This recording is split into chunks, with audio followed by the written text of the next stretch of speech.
Good evening, everyone. I'm going to call this meeting to order. The first item on our agenda requires a motion to go into special session. So moved, Mr. Mayor. Have a motion to go into special session. Second. Second, Mr. Brubaker. All in favor of going to the special session, or any discussion? All of those in favor say aye. Aye. Opposed? Okay. So the special session is for the introduction of an ordinance, the approval of purchase agreement for 170 West Washington Street and 12 North Prospect Street. Mayor, I give a move for the mayor and council to introduce an ordinance authorizing the purchase of properties located at 12 North Prospect Street and 170 West Washington Street for the sum of $27,500 and in accordance with all terms and conditions outlined in the purchase agreement. Funding for this acquisition is from the Economic Redevelopment Fund. Second. I have a motion for Mr. Metzner and a second for Mr. Munson. Any discussion? Mr. Mayor, I understand we're purchasing this from the Frederick Bank. That's correct. And I am not one who's real well known for having a lot of really nice things to say about banks. I think in this particular instance, there are a lot of very nice things to say about this particular bank, who is not a Hagerstown bank, but an out-of-town bank, who my understanding is sold this property to us at a substantially lower price than they had offered to them. And they did that because they wish to be a good community citizen and were assured that if we purchased the property, this property would be put to its proper use and not come back to them as sold to someone who may not have done that. And that's just not something that's seen a whole lot in our community, and I wish to commend the bank for it and thank them. Thanks. Any other discussion? Well, I think this is the later items reinforces the need of us, setting a disposition process. And I think that's something we need to do. That's down the road with this and some of these others. But, at the other end, hopefully we're turning these around. Absolutely. Hopefully. Any other discussion on the motion? All those in favor of the motion, please say aye. Aye. All those opposed, say no. It's unanimous. Thank you. All right, I move we adjourn our special session and go into the work session. First item of which is the proclamation for Black History Month. And I'm going to have Miss Wendy Perry come up, the curator of the Dolman Black Heritage Museum. And I'd like to read this proclamation out loud, if you don't mind. Whereas, this year marks two momentous anniversaries in United States history. 150 years ago in 1863, during the American Civil War, President Abraham Lincoln signed the Emancipation Proclamation that released enslaved Africans from bondage. And a century later, Martin Luther King Jr.'s 1963 March on Washington, where he delivered his I Have a Dream speech at the steps of the Lincoln Memorial. And whereas the 2013 Black History Month theme, Our History is Our Future, at the crossroads of freedom and equality, remember, create, and celebrate, is designed to pay tribute to the significant achievements of African Americans in United States history and their impact on the world today. And whereas Black History Month is a time for all Americans to reflect and celebrate the contributions that African Americans have made in their struggles for freedom and equality, therefore deepening our understanding of our nation's history. Now therefore be it resolved that with the support of the City Council, I, David Geisberts, Mayor of City of Hagerstown, Maryland, do hereby proclaim and recognize February 2013 to be Black History Month and encourage all citizens to join us in celebrating the diversity and character of our community and highlight the importance of sharing our culture, customs, and traditions with those around us. So, thanks for being here. I appreciate all your work with that museum. Thank you. And I do have to say, I was one of the people on New Year's Eve standing in line at the archives to see one of the rare appearances of the Emancipation Proclamation. It was a really momentous occasion, and I appreciate you being here. Thank you. Thank you.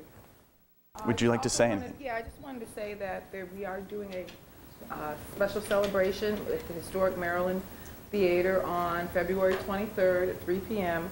It's the Bowie State University choir will be singing there, as well as some special guests, and we'll be doing special dedications. So come out and celebrate Black History Month with us. Thank you. Thanks. Thank you so much.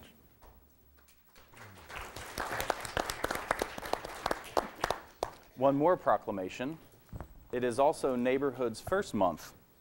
And this time, if the Neighborhoods First representatives would like to come up. Heather Holman, right? Nice to see you. Andy Smith, right? Nice to see you. Thanks for being here. I'm not going to be able to remember everybody's name. Sorry, what's your name? Davis. Ms. Davis, nice to see you. Ellen Bowers. Hi, Ms. Bowers, nice to see you. Henry Smith Sr. Mr. Smith, good to see you. Dolores Bittner. Hi, Ms. Bittner. Hello, Ms. Evans. Ms. Wheeler. Ms. Meany. Dr. Meany, how are you? And we have our wonderful city staff here as well. And my own personal testimony is, in 2005, when I moved back to town, bought my house, I thought, I want to get involved with my neighborhood. How can I do this? Looked up the city's program. They had what's called, I think they called it Neighborhood College at the time. I think they call it City College now. And this was the best way to really put names and faces with the jobs that the people here at City Hall do. And so I was really appreciative of that experience. Is how I got involved with the Planning Commission. And I think that we have all of these wonderful citizens that we can use as resources to find out how we can strengthen our neighborhoods. So allow me to read the proclamation. Whereas the purpose of Neighborhoods First is to involve citizens in the local government process as it affects the quality of life in their neighborhood by joining in partnership with the city to address neighborhood needs and strengths. And whereas Neighborhoods First provides an effective mechanism whereby the citizens of Hagerstown, sharing common neighborhood identity, goals, and concerns, may form groups that are officially recognized by the city and given the responsibility to identify, plan for, and implement improvements to their neighborhood. And whereas February is the 16th anniversary of the organization of the Neighborhoods First program, and whereas citizens in neighborhoods throughout the city have formed Neighborhoods First groups, now therefore be it resolved that with the support of the City Council, I, David Geisberts, Mayor of the City of Hagerstown, Maryland, do hereby proclaim and recognize February 2013 to be Neighborhoods First Month. So, who would like to take this on behalf of the group? Ms. Meany, step right up. Thank you so much. Thanks for being here. I really appreciate all the work that you guys do to keep our neighborhoods strong. So thanks. Give yourselves a hand. Would anyone like to say anything?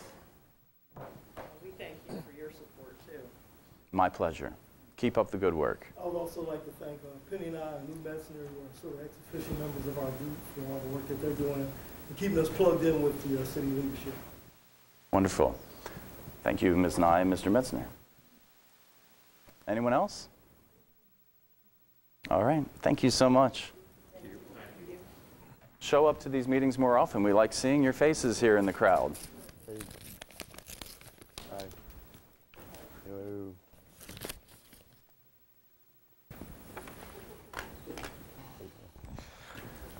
And to keep the excitement going, our next item on the agenda is the 2013 BluesFest Announcements with Ms. Karen Giffen. I have with me to make these announcements, Mary Ann Burke from the Washington County Arts Council. Who is founder, chair, executive order, I'm not sure what else. Well, first of all, before we get into the main announcement, just a reminder that the Blues Fest will again be held on May 30th through June 2nd, 2013.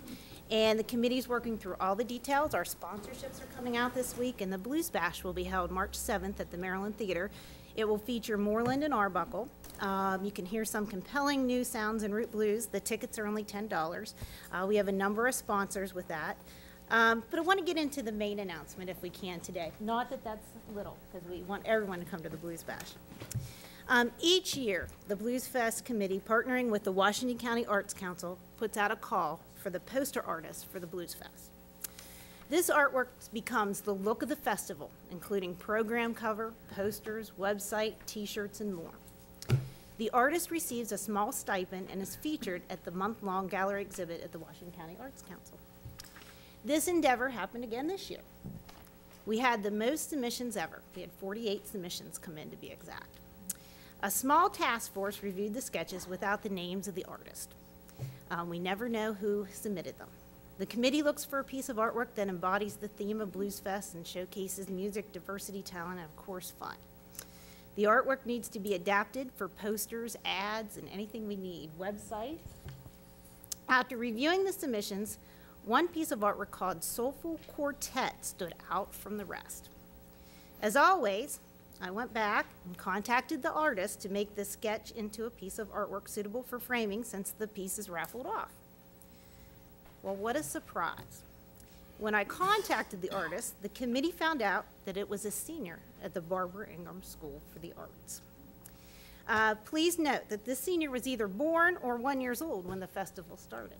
And that the first children's workshops that were done at the BluesFest were actually done at the place that's now housed Barbara Ingram School for the Arts. So everything comes around, right, Carl? So I want to congratulate the artist. She is here today with her parents, and Principal Thorson is here, as well as Dr. Roberts. And if they could come up and unveil the artwork, and if everyone could congratulate her. And our artwork is over here. Erin Mattel, please come forward with that.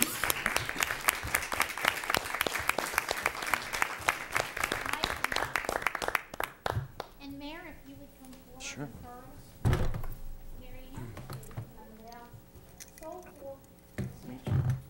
Congratulations.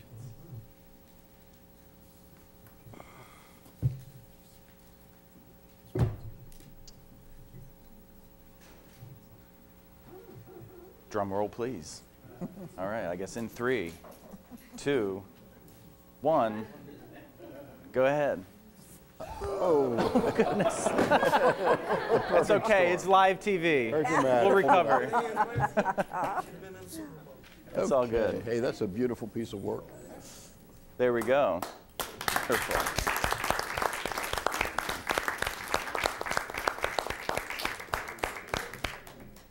Oh. Erin, I don't know if you want to say a couple words about how Sure. you created it. I just tried to keep in mind what BluesFest was about, like you said earlier, the fun, the diversity.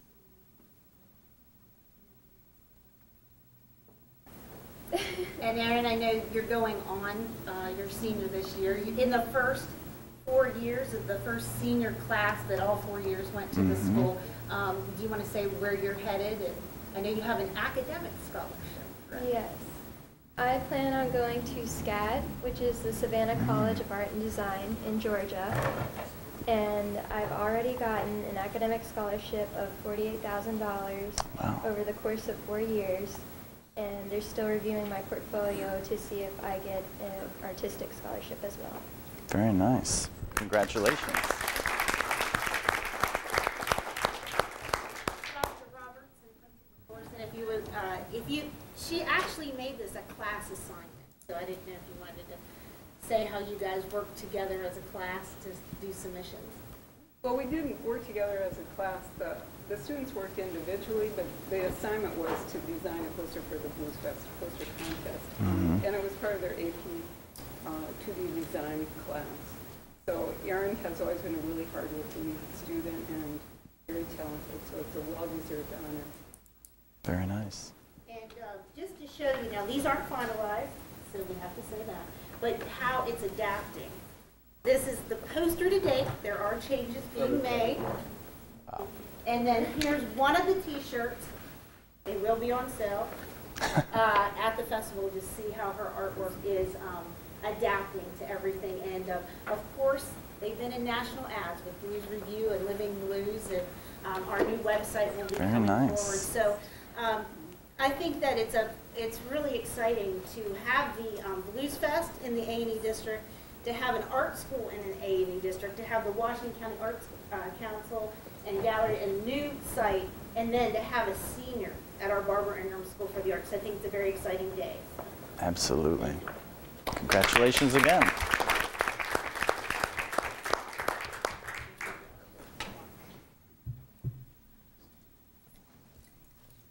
Well, that's just wonderful. Thank you. Any other updates on BluesFest? Hey, congratulations. Lots of good luck. Well, the Savannah College of Art and Design is a really wonderful school, and I think it's also a great model for what a downtown arts four-year educational institution can look like, and I think could perhaps even be a model for what we should look at here in Hagerstown with our solid arts and entertainment culture and district. We spent a few nights there a few years ago, and the number of buildings that that institution has taken over, their core is over by their visitor center and their main, but then they have buildings all throughout. It's kind of astounding how they've grown, and interesting to look into. That was it was mentioned in the strategic plan, you know, that four-year institution can do, but that place has to have impetus behind it. Where that came from in that situation, I'm not sure, but Well, sure has done a lot for Savannah. I'll tell you. You can see buildings that were, you know, dicey that they've taken over and done things with. well, and you know artists, they love urban environments. Yeah. So Oh, they're all over town. I think it's certainly something that we should be pursuing. But anyway, back to our agenda. And we are actually a little bit ahead of time. We are going to move on to the Police Technologist grant funded position with Ms. DeLauder, Mr. Nicewarner, and I don't think Chief Holtzman is here. He's out there protecting all of us. Keep the excitement going. Yes. Yeah, trying to hang on to a position, yeah, we know. That's a good point. Mark's not here yet, but I'm pretty sure I can speak for him on this. In 2011, with the COPS Tech grant, there was a position for a part-time information technology specialist included with the grant. Over time, that position, as more technology began to be implemented by the police department, that position has gained in responsibilities. Specifically when it relates to the camera surveillance systems and the addition of computer forensics abilities with the police department. In the past couple months, the COPS Tech grant was modified to allow for that position to go from part-time to full-time, and that has been approved.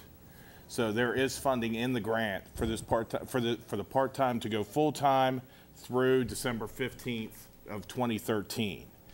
And what this position will entail is not only support for police department technology, but now we'll take into account managing the camera surveillance systems that are being implemented throughout the city, as well as taking on the responsibility of doing computer forensics.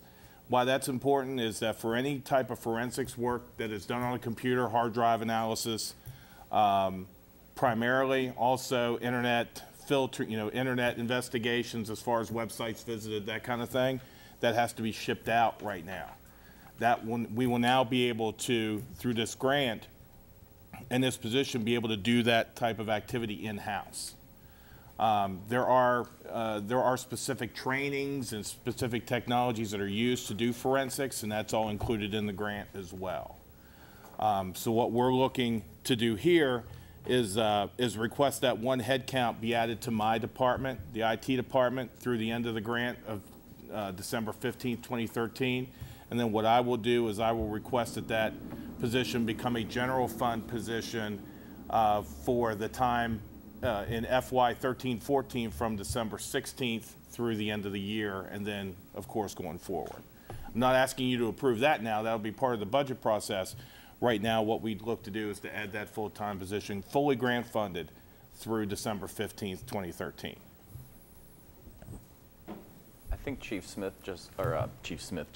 just got here. Getting used to saying that.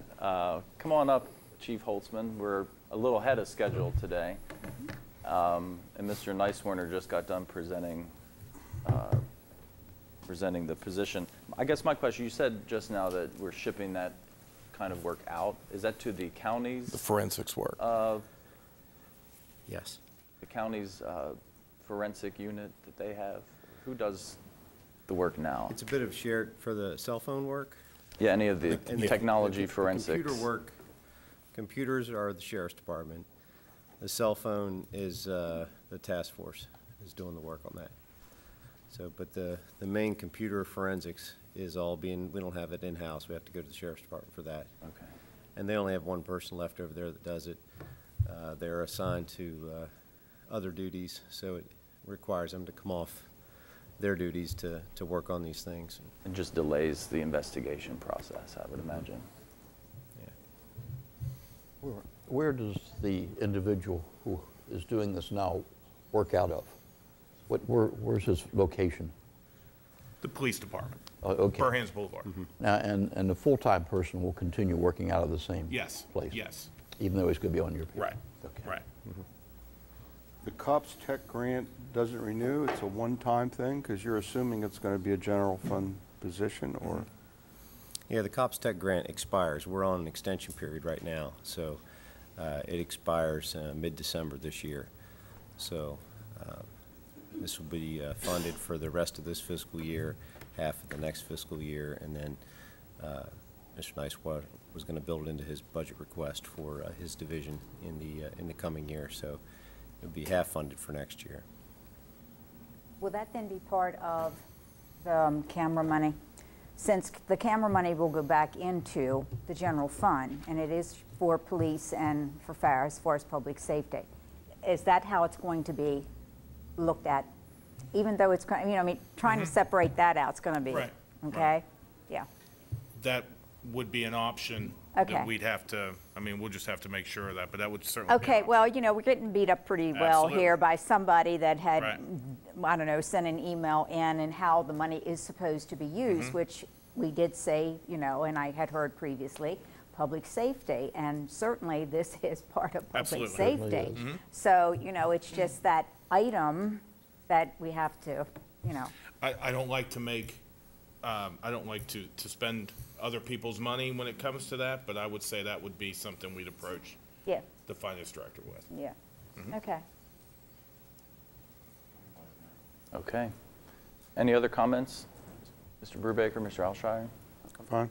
I'm fine through December the current fiscal year, but I can't guarantee you 2 months from now, we're looking at the budget that Right. Understood. fine in. It's weird that the position sort of Well, and cuts halfway through a It's a fiscal. mid-year, yeah. Yeah, Right. like it runs calendar instead of fiscal.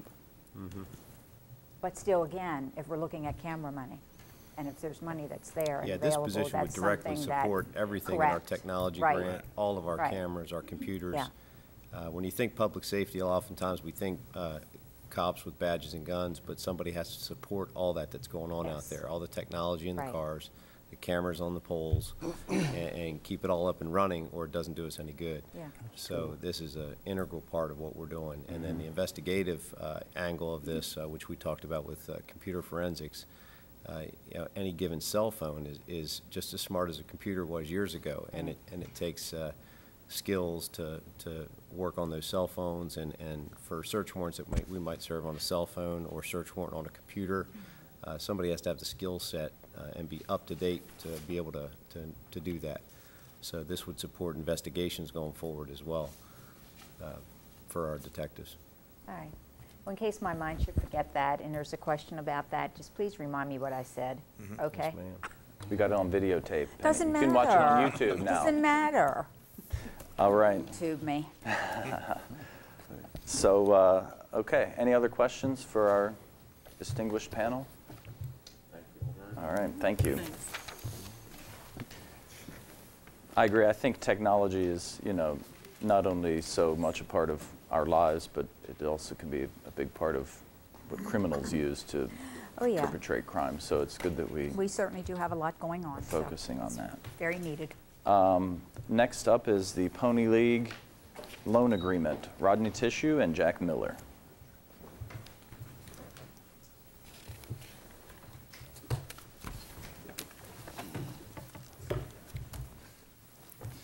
Good evening. Hello. With me tonight is Jack Miller, the president of the Pony League, and Russ Robinson. We have a request here from the Hagerstown Pony League, a group that's long served the youth of our community. But just a little bit of background, then I'll turn it over to Jack. In your packet is an agreement from 2006 where the city made an arrangement where we would give them a loan for some fencing.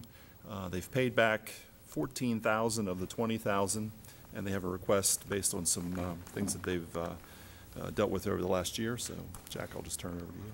Thank you, Rodney. Appreciate the introduction.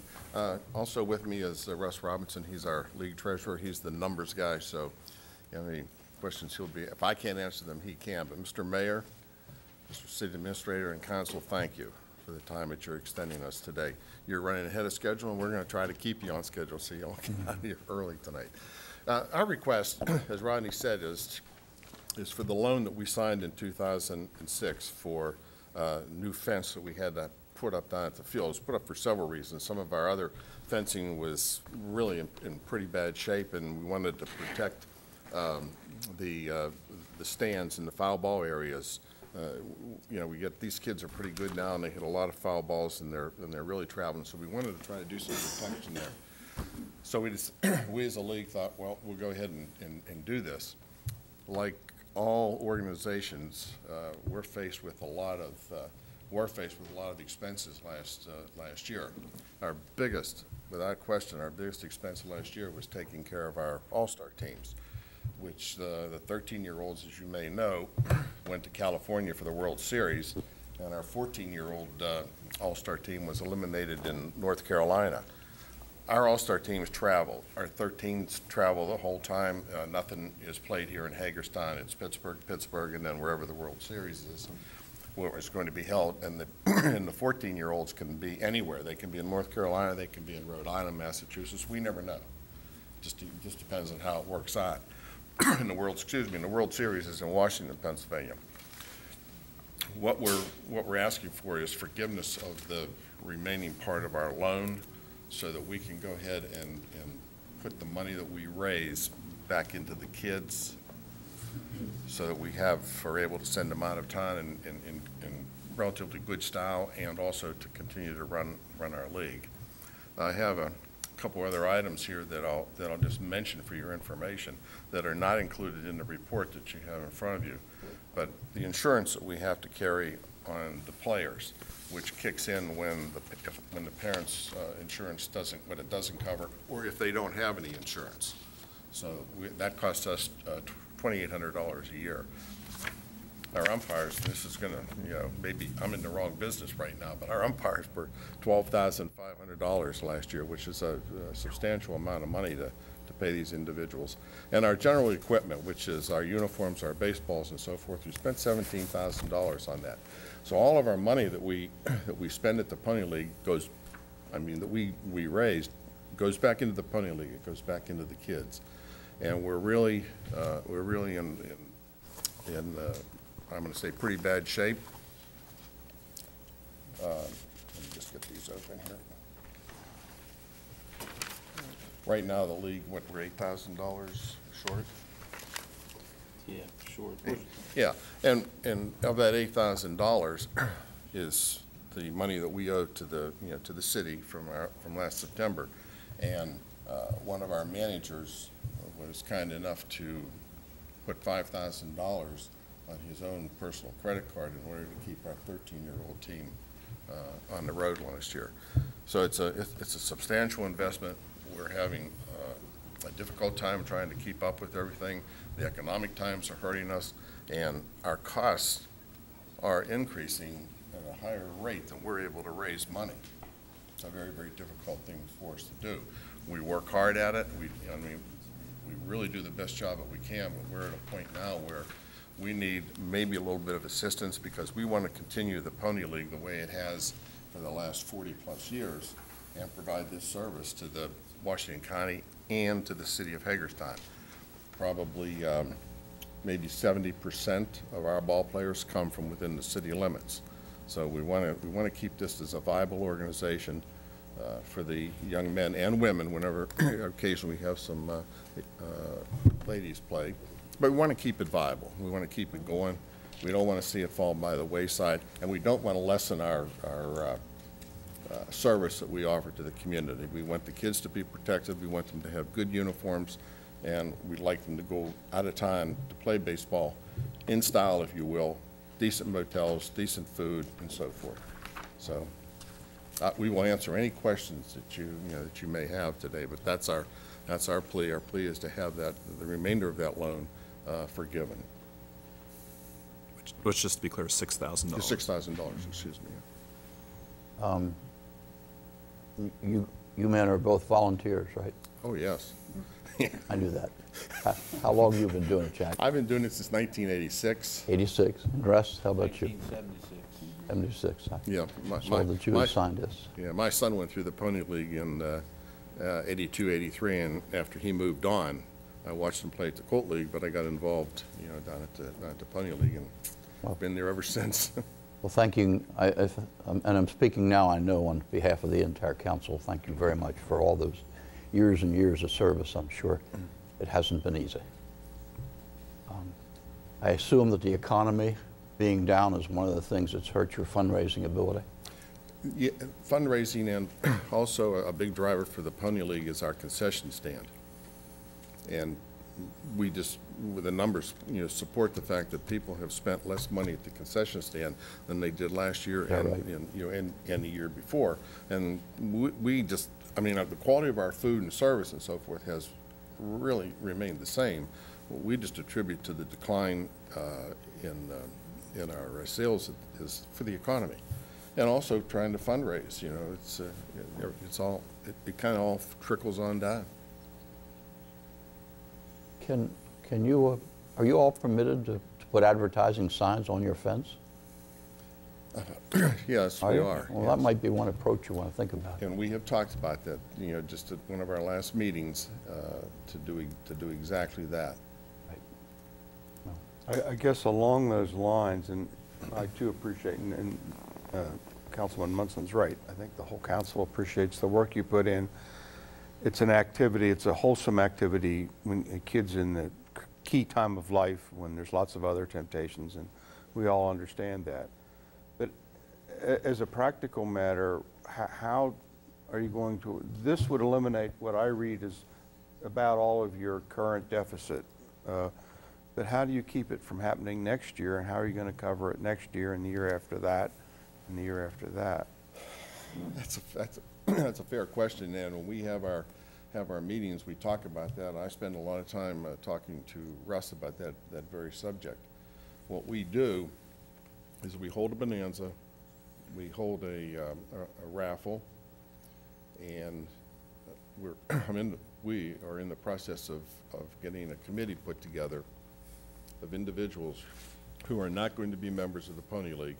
Officers won't have any voting rights, but they're going to go into the community and try to raise money for us on a personal one-on-one contact with individuals. So we're trying some different things, and you know, we're always looking. Mr. Mayor, I have a couple comments. And let me start off with a direct answer to the question. I would be amenable to the request that's being made. Having said that, there's a lot of other things, though, that I think need to be said.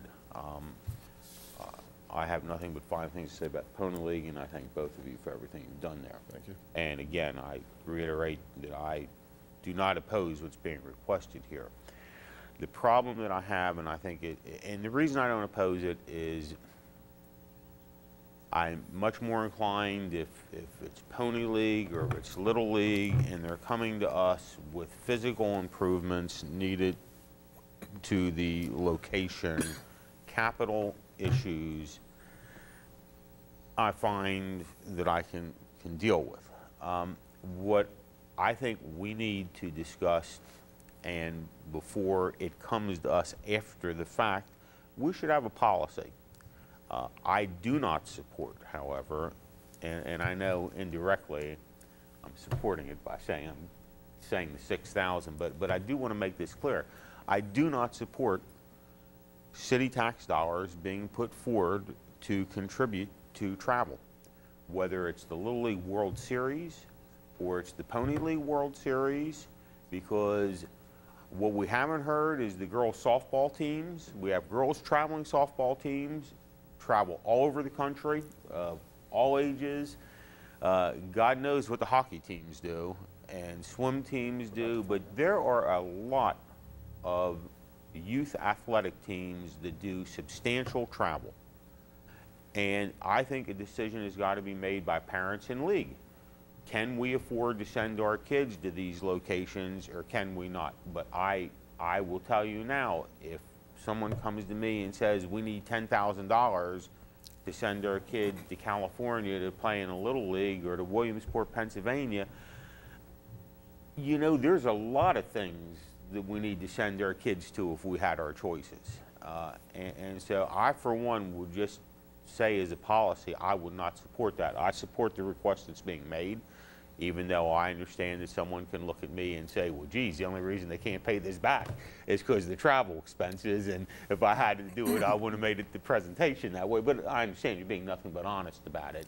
But I'm inclined to believe that if the Pony League had come to us with financial difficulties about capital expenditures, that we would be very amenable to working with them, whether it's by a sheer statement of forgiveness or whether it may be more sensible for us, but maybe our accountants may not say, just to say it's not forgiven, and if you ever pay it back, you pay it back, and if you don't, you don't. But our finance people may say that's a bad way to do things on the books. I don't know, but that's my opinion for what it's worth. Point well taken. Mr. Miller. May I say one more thing that I probably should have expanded a little bit? The money, the forgiveness of this loan will allow us to continue to operate the league. I understand. Yeah. What we have done is that this committee that is going into the community to raise funds for us, and I'll be very honest with you, two foundations have given us a donation of $1,000 each. We have taken that money and put it into a separate account at Susquehanna Bank, so that we don't bundle that money in with our everyday expenses to run the league. So that's our buffer to help with the All-Stars travel, and the parents also contribute to traveling our All-Star teams. We're not asking for forgiveness of this loan specifically for the All-Star teams. We're going to keep this money separate, and we'll be able to show an accounting. In fact, we will show an accounting for it to anybody that asks, and be able to see this money went here, and this money, you know, the money that other money we raise goes to the operation of the league itself. I think at the end of the day, to Mr. Metzner's point, this is an investment in a fence that the city helped you pay for, and we're basically now going to be subsidizing, if the council agrees, for $6,000. Would be a subsidy, a $6,000 fence that we would have had as an improvement to Funkhauser Park.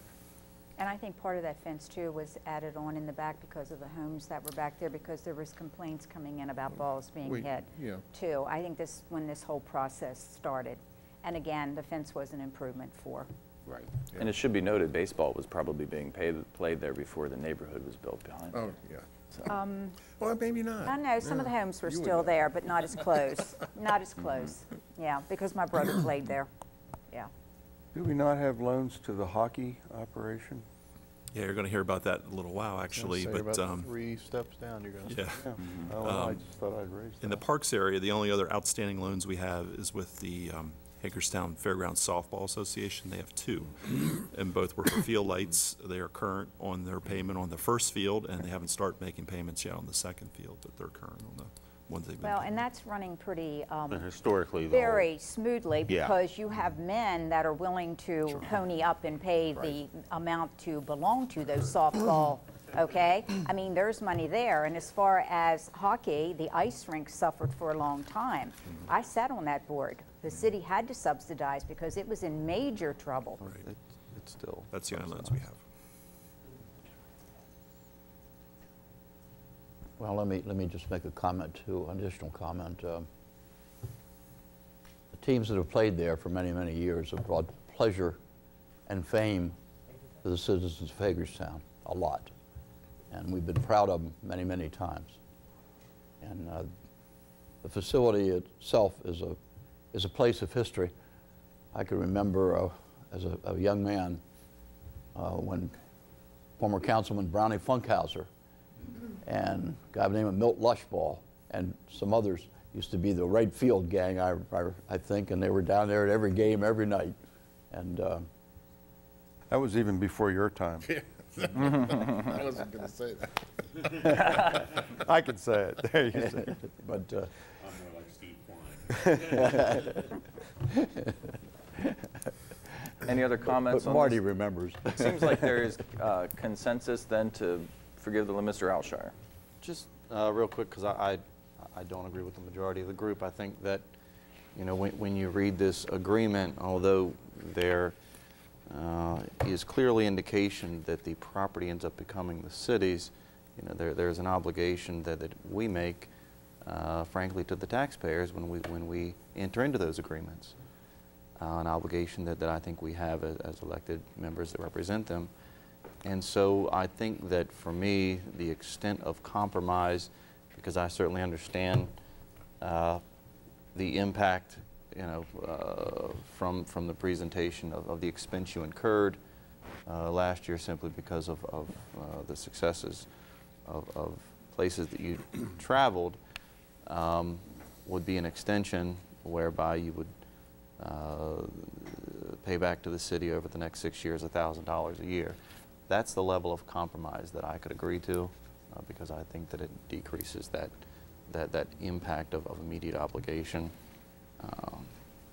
And I think it satisfies the responsibility I feel to the citizens in the agreement that we established originally. I would agree with Christian. I would go with some kind of a deferral or a putting off of well, deferring it would put off the due date, but making some arrangement like that, because I think we risk setting a precedent to the other folks when we do loans. And I'm not sure how, you know, I know that they're working hard to establish a plan, but we don't have that, you know. So I would be willing to do a deferral, and you know, I would go along with $1,000 instead of the payback a year. $1,000 per year is the proposal? Over 6 years. On a deferred basis? Yep. Any other discussion about that? Any other council members have comment on that? Well, this would not be something we're necessarily voting on tonight, because it would be coming up in our regular session. So, but it looks like there's a majority that support forgiving the loan. We have 2 members of the council who support a deferred payment plan. Okay. Based on what we've heard, that's what we'd bring back at your regular meeting in February would be the forgiveness. All right. Let me just, Jack, how would you feel about a deferral? Is that better than nothing, or? Well, obviously, it's, you know, it is better than nothing, but we're really trying to keep everything afloat down there, and if we can, something like a complete deferral of this would allow us to spend the $2,000 in other areas. You know, we're not exactly sure how the league's going to operate this year as far as the concessions, what we're going to make in our bonanza, what we're going to make in our raffles. I mean, there are for us there are a whole lot of unknowns with regards to our bonanza, which is coming up, you know, 23rd of February. All we need is a snowstorm. You know, we're dead. You know, very few people are going to show up, so we're not going to make a lot of money. We have committed, or very shortly, we're going to commit to what, 150 meals or so, and 250. Yeah, and we have a DJ lined up, and we have to pay that. We're going to have to pay that money, regardless of what happens out on the front end. So we have, you know, we have a great deal of what I'm going to say exposure. So the complete deferral of this would be of huge benefit to the Pony League and to the kids that play ball down there. Do you have any other physical needs or repairs for the facility down there that would require that you borrow money in the future? No. In the near term, near term. No, we do not. Our freezers, our refrigerators are in good shape. The air conditioning system is in good shape. We just had some work done on that maybe last year or whatever. Our lights are in outstanding shape because we put new lights up probably 10, 12 years ago. So we are in good shape. No, we don't see any, you know, knock on wood, we don't see anything bad happening. You know, our biggest concern right now is frankly the grill that we have, the flat top grill that we have. And we've had that for how long? 20 some odd years. Could that Yeah, but we're not anticipating that.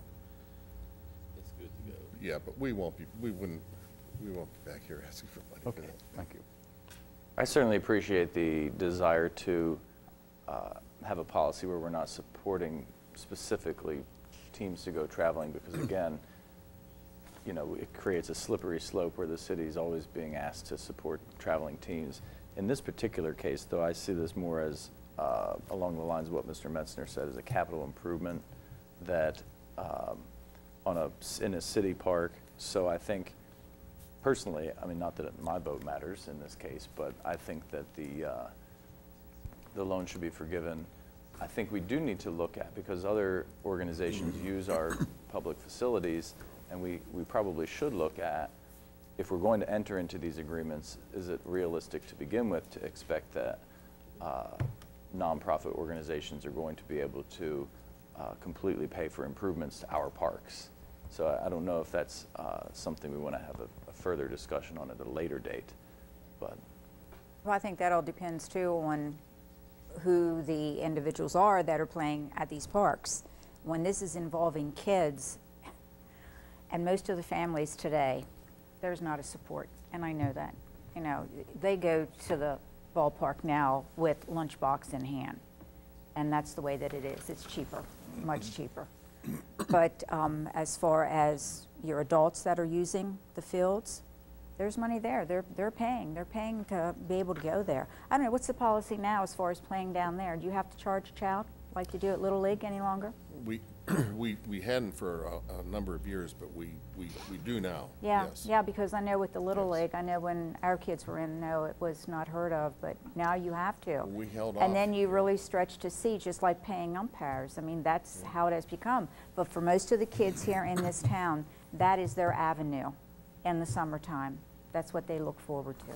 So, and again, if Pony League decides to walk away from whatever, the fence is still ours. Yes. Okay? One more question. When did you have to start paying umpires? Ever since you can remember? Yeah. Or recently? Oh, yeah. Well, recently. and all the time I've been there, we've had paid umpires. Okay, it didn't just happen in recent years. Okay. Yeah, and we have to use sanctioned umpires. It's very difficult at the level of baseball that we play to put parents behind the plate or out on the field. They're not.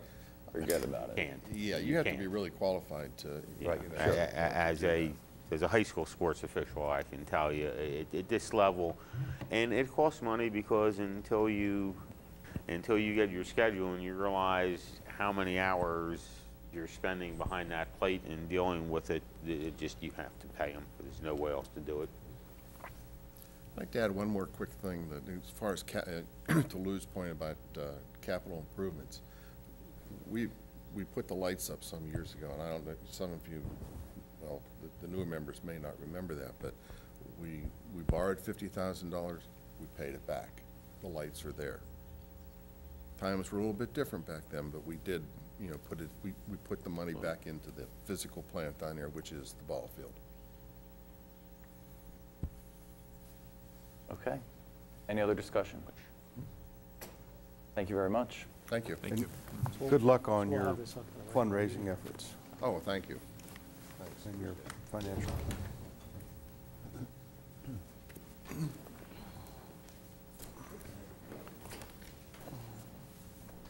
Okay, next on our agenda is the Ripken Group Alternative Stadium Site Analysis. Everyone received in their packet a proposal from the Ripken Design Group. This is to expand the study area for the feasibility and market demand and economic impact of a multi-use sports and event center in at least 2 more areas, including the Washington County Hospital site and the current area, what we call the East End, which I would consider is not just the current footprint of Municipal Stadium, but also would include the area bordered on Memorial Boulevard on the south, Eastern and Cannon on the north and east, Mill Street on the west. That entire area, I think, should be a study area on the east end. Would anyone like to make any comments? The proposal is to bring the Ripken study in. The cost would be $11,250. It seems like a very reasonable turnaround time of 30 to 45 days to get them in here to look at basically what they call an apples to apples. If we had data for the economic impact within a half-mile radius of a downtown site, let's look at those same kinds of data for these other two sites, and then this council can make any more informed decision about what site, in fact, we would prefer to construct a multi-use facility at. Mr. Brubaker, you look like you want to say something. Well, you know, I'm willing to pursue analysis of other sites. I think the majority of the council has expressed their interest. However, I guess I'm concerned about the technical proposition of, do we even know if a stadium, well, if you have enough money, you can build anywhere. But I mean, when you say apples to apples, are we going to take the same amount of capital assumption as was used for the original site and apply it to these sites, or is the consultant going to be asked to manipulate cost assumptions? I mean, to me, the only way to get apples to apples is probably, in terms of economic impact, is to assume the same cost. But some of these sites could cost as much or more than the one downtown. Or less. Or less, but we don't know that. And when you expand, you're going to have to expand the definition, because this clearly says the current site of municipal stadium, which the Sons have alleged is not a viable site, which was mentioned before during last year's discussions. So I'm just concerned that we, number one, don't know the actual physical feasibility of the other sites, and number two, we don't know what costs are going to be assumed. Are we going to assume that 30 million so that we have, in capital expenditure? And do these guys, if not, are these guys qualified to look at those kinds of factors? Here's my question. Did you know these things when you originally got the Ripken design group to come in on a downtown site? Did you have all the cost assumptions, the physical feasibility? I think there are some holes in that one. Okay. I'm just saying, I mean, I think there are some I don't know if they knew those particulars when they went in to look at the first site. Right. But Apple, I'm just trying to follow up on the apples to apples, Dave. I want to try to do this, but I don't want them to wave magic wands and say, well, that site's going to cost this, and unless we go back and look at all the sites very thoroughly, and so I guess I'm wondering if that cost analysis, that cost basis, is going to be the same, which I think it was 30 million, right? Yeah. Or they're going to be artificial adjustments without knowledge. Well, I don't think that that's really up for us to maybe tell the group. I mean, I think that if they didn't go into looking at the feasibility of a downtown site with any cost restrictions, or if they did, then we need to make sure that whatever parameters the downtown site was looked at are also considered for this. So if we're looking at the same amount of costs, then I think you're right. We should do it apples to apples. We shouldn't have any kind of cost manipulation in the equation. Now, I will say, when it comes to a site like on the East End, I think perhaps what needs to be considered is that we have some waterways there that can also be improved and enhanced as part of any kind of stadium project that goes on over there. So certainly those kinds of things, just like the price of a stadium in downtown increased when the city started talking about putting in a plaza and other kinds of public improvements around the stadium. I think we have to be really clear that we're talking about just a stadium or multi-use facility when we're talking about looking at feasibility studies. I mean, I think I think maybe we need to take the original, I think the original cost being proposed for the downtown site was something like 22 million, if I'm not mistaken, or 25, something along those lines. I think 30 was the figure used in the report, but that included parking. And a lot of us questioned whether that was enough, you know. And I think that's one of the holes in the basis. I'm not a huge defender of Well, I'm just saying, the Ripken I mean, report. Dave, you raise a good point, but I think you're right. I think whatever parameters they looked at for the first site, that they also need to use the same kinds of parameters for these other two sites. Mr. Messner. Mayor, I understand why we're doing this. I think given the fact that we're looking, I would like to think at a really big picture about our community, at least looking there. Apologize. I mean, we're looking for something major to be done in our community. Hopefully we can. And the amount of money we're talking about, I think we need at some level to have an understanding of whether we can build a stadium on these sites or whether we can't. I don't oppose it. I would support your efforts in this method. I would point out something though, and I just point this out for what it's worth. I support your proposal and I support using the Ripken Group. But I may note that I don't think we ever put the original Ripken thing out for competitive bidding, nor do I see us putting this out for competitive bidding, nor do I think we need to. But it's another example than when we talked about SORA, that more often than not, when you run into personal service contracts, whether it be your bond attorney or your power lawyer, and you do this. So I would support you in this effort. If I could just respond, the first point is that it is called a feasibility study. So if it's not physically possible to build on the hospital site, I would expect they would come back. Well, that's, I see on page 1, Mayor, the very bottom of page 1 says site conditions that may inhibit or improve development. Right. And I would assume that that's what they're talking about, not specific, but that would fit. I circled that, but I hope they can take it. On the second point with the RFP, I pondered over this myself because I argued in the campaign, to be quite honest, that anyone can pay anybody to tell them what you want to hear. So I wanted to go with the same group that came in because they've really done a lot of the background already, and I think that's why we're seeing a price tag and I agree only $11,250.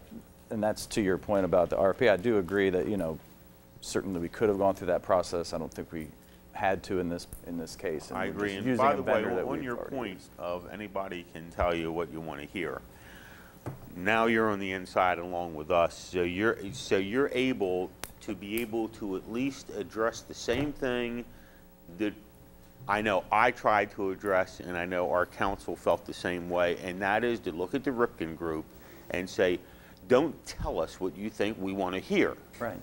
Tell us whether it's feasible or whether it's not. And I would tell you, we insisted that with them, and we should insist with that again. And the only guarantee you can have is to ask and make it clear to them that you're asking them to do what they're paid to do, give you an honest assessment of the situation. And I think looking at options, I've always said that it very well may be that a downtown site is the very best location based on the return on investment.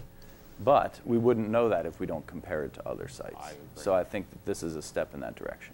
And another reason, of course, is the apples to apples thing, which I think is very important. The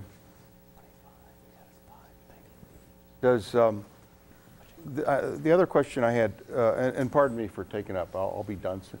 The range, you know, one of the things we insisted on with the Ripken report, with the short time we turned that around, was having a range. You know, we had what they recommended, a conservative and a most optimistic scenario. Are we going to do that again as part of the apples to apples? I didn't quite read that in the RFP. I think that is appropriate, and I think even whatever... To make sure that that's... And what the Ripken... They use that same format, so we can look at... And I do know that the city was always looking at the most conservative. Even with the radius, I think they trimmed it from a half mile to a quarter mile. Yeah, we used the conservative. In terms of the impact. And we toned down some of the figures during the process, too. Mm-hmm. I agree that that should be part of what we put in the analysis. Any other discussion? Mr. Munson. I support this as well. Seems to me that the price is right, as you were just mentioning a few moments ago. I was actually surprised when we got back that number. I thought it was going to be much higher than that.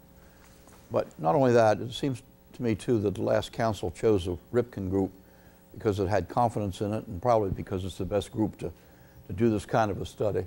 And that hasn't changed any. Ms. Nye. Well, my only comment is that if we're looking at the SOAR group to come in here and to do whatever, and you're looking at prices, then I think that they should be able to hold that tag as well and have somebody to come in and do it under their numbers and not be any more expensive. Okay. I'm edgy with the Ripken group, okay? I just really am. Thank you. Mr. Alshire.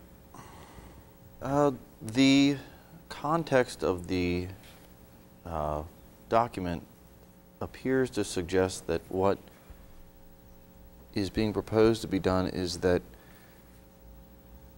the group would come in and they would analyze the alternative locations, and then we would vet those locations. Maybe I'm looking for some clarity here.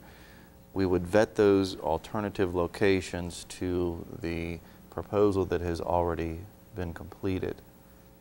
And I have to maybe clarify up front that I don't envision that being the goal here, at least for me. And in my mind, because I think that proposal operated under a completely different set of parameters and a completely different set of expectations. Almost none of which, were fulfilled to the degree, reported. So for me, I go back to my two very simple points. The first being that East End clearly lends itself to a greater opportunity for redevelopment of a larger scale for a project like this, with the amount of sheer volume of vacant and buildable land and transportation access and comfort of operation already existing, and types of other uses already in that neighborhood. So that's point one. And then the second point is I go back to the funding structure, which, if you remember Bruce Quinn coming in, and I said that evening, and I'll repeat it here, with this document, is that, to me, I guess cost is to some degree a factor, but for me, I'm interested in no more than $3 million of public bonded investment from the city, which garners the partnership of $3 million from the county, 6 from the state, and 6 from that private entity, being the Sun's ownership. So if some proposal comes in, at any point above that, or requires a city contribution any point above that, that's just the ceiling for me, because I think one of the failures of the most recent proposal was that scope creep and that cost creep that I'm just not interested in entertaining. Is that what you mean by the expectations for that prior report? Yeah, I mean, I think you take this area and you say, okay, here is an alternative area we're looking at. Here are the parameters, the physical parameters of that area. Here are the opportunities there, and I guess in my mind I don't envision saying we want you to look at the hospital block and we want you to look at the current stadium block. To me, I guess I've envisioned saying here is an area in which this potential major project could occur.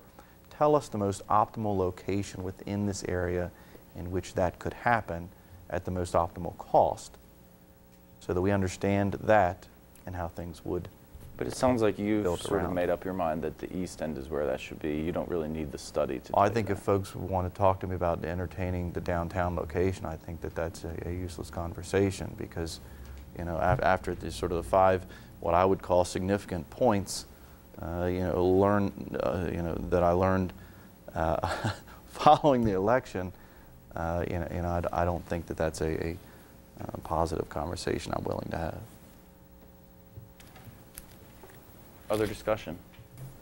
No, I think one thing about the report is that it's going to add credibility to whatever our final decision is where it goes, and that's going to help us with the county commissioners, get some money from the county commissioners and from the state. Well, I think this is something the mayor has been interested in doing, and I, you know, while, you know, I may have some technical things that need to be worked out, I'm willing to support that. I think he, you know, deserves that support on this, especially at the cost that we're getting it at. All right, Councilmember Brubaker is right, and I think Councilmember Munson is right, because I can tell you the reason we did the Ripken study is because the county commissioners made it clear there was no way they were going to talk about the contributions without a study, and specifically this one. And I believe Chief paid for the Ripken report Well, up front, right? They contracted, but the city and county shared the cost. Shared the cost. Right. Thank you. The other point was that the state along the way encouraged us to have some kind of study. Right. Stadium Authority State. told us that as the project progressed, if we were going to ask for state funding, there would be questions back on us in terms of the analysis. But it initially came from the county as a request. Thanks. All right. Moving on. So we'll put this on for the agenda Yep. to approve. I think that's a, 2 weeks. looks like we have at least a majority to do that. And tell them to do it yesterday, too, will you? All right, the next item on our agenda is the Hagerstown Suns request non-game event. Yes. Maryland Lottery. Good presentation. Oh, good job. The answer is yes. Is everybody going? We're good. All right, how are you? Yeah, we're okay with this. With me is Bill Farley and Zach Chingers, who is putting together a proposal here of an event they like to do. So I guess we'll treat these two requests separately. The lease requires that events that of this nature have to come back to the mayor and council for approval, since they're not baseball. So we put a little description about what they're proposing. I don't know if you guys have anything you wanted to add to what the event will be, but the council needs to authorize that use of our stadium. Yeah, I mean, this just falls in line with us trying to do more with the ballpark, create more entertainment for the community. Zach had come to me about doing something the day of your 5K. And Great idea. suggested that the ballpark would be a good place to do it. And the more we talked about it, the more it seemed like something that would be worthwhile for us to look into. So. Yeah, I'm good. Okay. Yeah, I'm good. We've encouraged the Yeah, Suns good to job. develop other uses. Right. And the second request is a little different. It's to allow Keno to be played at the baseball games. Basically, the request is the authorization letter that is attached. We, as the owner of the stadium, have to sign off on that. The staff was okay with everything except for the wording where that if any equipment's removed, we think that should be the Sun's responsibility if there's any damage to the actual facility rather than us as the owner. So we would make that one change. But other than that, if the council is okay with this, we feel that this is a okay use. But I don't fully understand the proposal. You're going to post the numbers? Yeah, we're still working through the logistics, but the idea is to create obviously more entertainment for spectators. Our owners want to do Keno in between inning breaks. When you say do Keno, though. You're going to do the state Maryland State Keno. But they're going to do it. You're going to announce it. You're going to. Yeah, we can't. What I'm learning is we can't. I'm sure what the word "do" entails. We can't actually show the actual game on the video. Oh, but okay. We can show results. So I'm working how that will work at the ballpark, but it's something we definitely want to explore because we see how popular it is in the area. And what would be the Suns? What would yield out of it? Just entertainment for the fans? You wouldn't get any. Well, you'd be a ticket agent, like any ticket agent, like 7-Eleven. They get a cut of every ticket that's sold. You're going to be selling. You're going to be an agent. Yeah. Okay. I don't do this stuff, so I I understand. don't understand it. Yeah, there'd be just like 7-Eleven except Yeah. you're doing Keno. Okay. And how are the sums with the provision that Rodney just suggested? That in the makes agreement? sense. We have to cover all of our computers and our POS systems every night and lock them up, so we would find a secure spot for the equipment. Yeah, I definitely agree that we should be held harmless. I mean, this is a revenue thing for them, so there shouldn't be any way that we're at risk here. So that, you know, that I'd like to be assured of. All right. Any other discussion? Good job. Okay. Thanks a lot. Thank you. I'll be back in touch.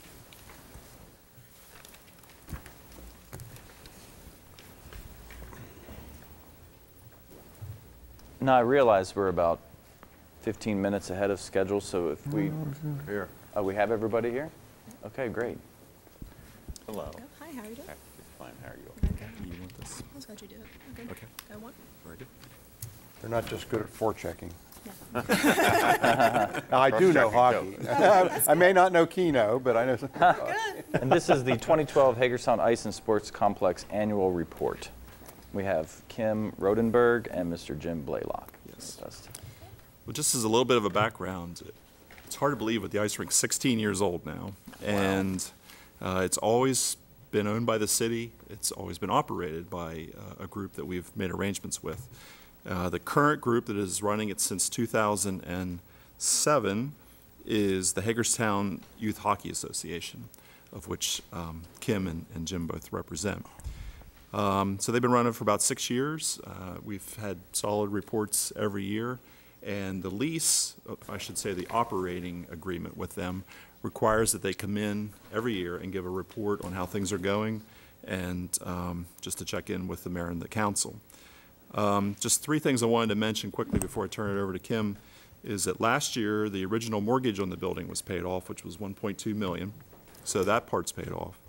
Through the whole course of events that I can get into if you want me to, over the years there was a line of credit that'll be paid off in June of this year. So basically after June, July, the building will be debt-free as far as the facility itself.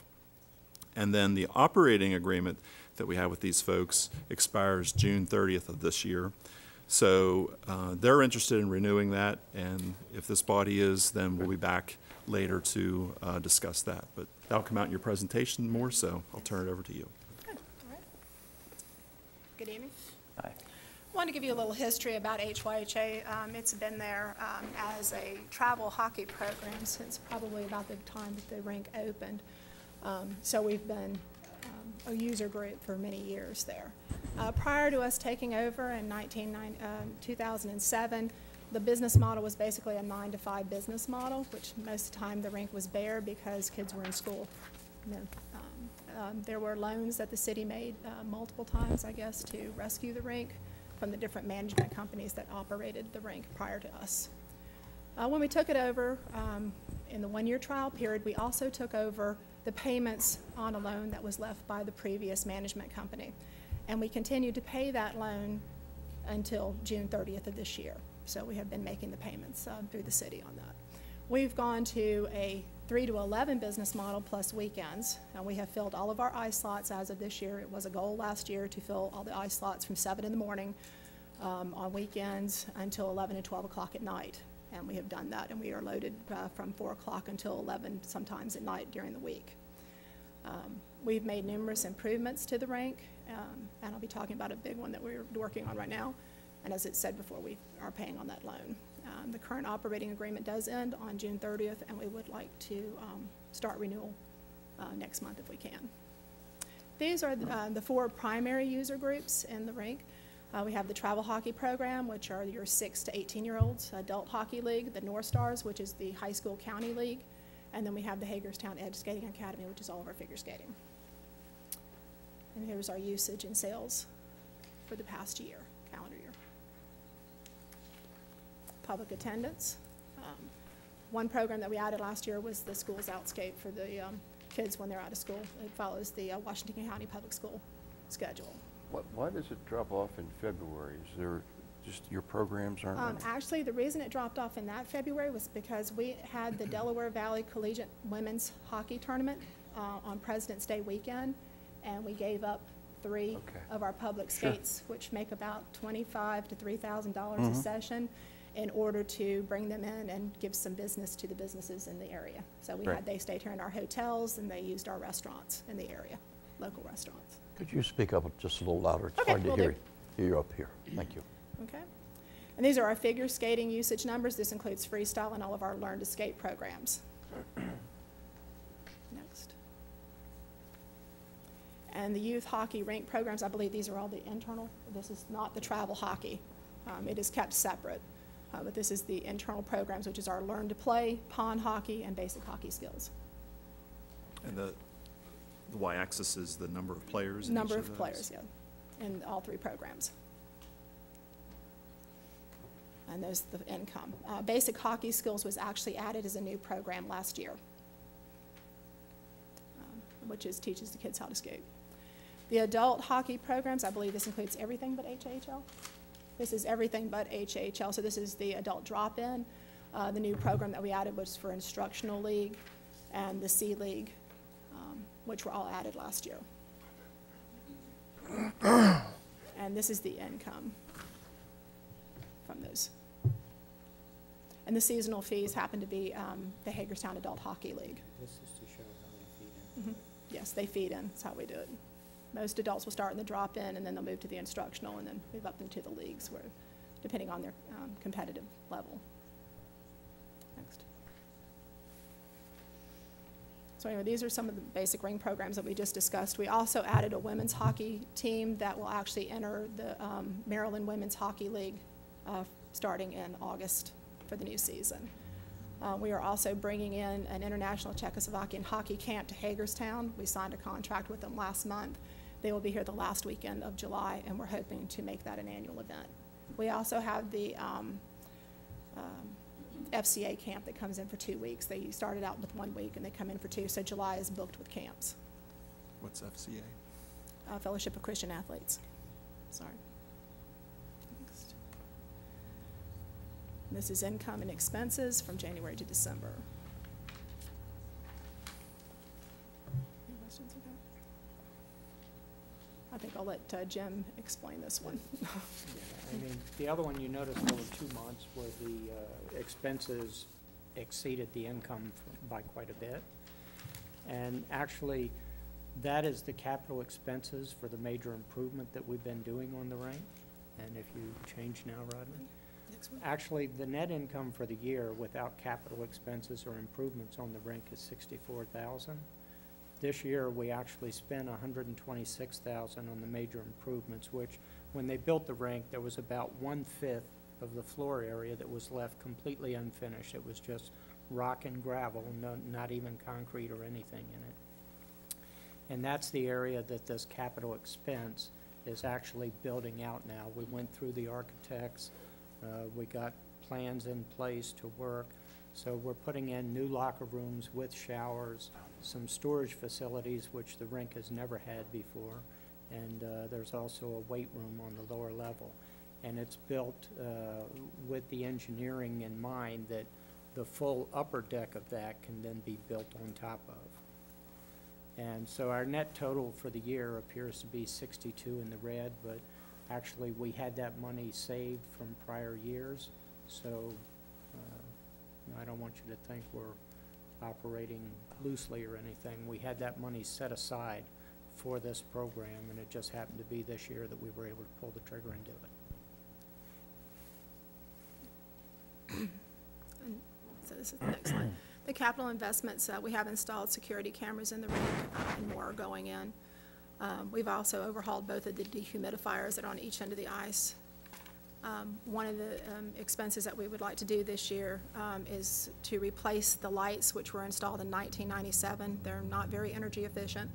The city does pay the electric bill as part of our contractual agreement, and we are proposing newer, more energy efficient lighting to go in. The project cost is about $27,000, as it says, with the return on investment taking about 3 years. So we hope to push the $90,000 down annual expense to the city. So if I can interject there, that's going to show up in our CIP, a number like 27,000, and that would be the city paying for the materials. You all have the installation covered, I believe. Right. Yes, correct. And it's in our behalf to do that because we do pay the utility bills. Right. Okay. As Jim mentioned, we have a gravel area that we have spent already about $155,000 on. This space is approximately 5,000 square feet, and it was left unfinished when the rink was completed in '97. The locker rooms, storage that we desperately need for a lot of equipment, and then a new weight room for dry land training. For us to finish it, it's another $153,000. It allows us to add an upper level to the current construction, new entrance and exits for increased occupancy. And we would like to use the funds that were currently allocated for the repayment of the loan for about a 2-year period to help supplement the funds needed to finish the space. So that amount is $2,838 a month that you're paying the city to cover that line of credit that I was talking about before. So you're proposing to Starting use in July. that to make these improvements. Yeah, for 2 years. Could you explain that a little more? The debt, there was a line of credit. Right. In addition to the capital construction cost, there was a line of credit. That was set up because the rink at that time, I think this was probably early 2000s, they needed a line of credit just for working capital. Right. So a $250,000 loan was taken through Hagerstown Trust, and the arrangement, I believe originally with whoever was running the rink at that time, was that they would take care of it, but over time it became the city's responsibility. And with the arrangement with these folks, what happened was they said that they would make those payments, so they've been paying the city to cover the monthly payments on that. And that will be paid off? June 30th. June. Okay. And so would this, instead of paying rent then to the city for the facility, the proposal is to use what would have been paid to pay off that line of credit then to make those basically complete the improvements. capital Yes. improvements, right? How much of the $153,000 is for the area above and beyond the fit out of just the first level, I'm assuming the 5,000 square feet? The $153,000 is to complete it to the architectural drawings, which has a full upper level. It just doesn't have any dividers or anything in there, but it has the walls in place. There has to be a new doorway cut to the upper level and stairs from the outside of the building for fire escapes, etc. But that's for the full construction. It includes like a walkway from the current bleacher area, if you're familiar with the rink, over to the top of the new area. And the new area is for what? I'm sorry? What's the new area for? It'll be a combination of office space, storage. We're looking at possibly putting synthetic ice, so that we can have like training with goalies and things like that up there. It would have a glass front for viewing the ice, so it could be more seating. We don't have a firm commitment for what goes in it, so it's strictly to get to the basics of the architecture for building the perimeter walls and the doorways and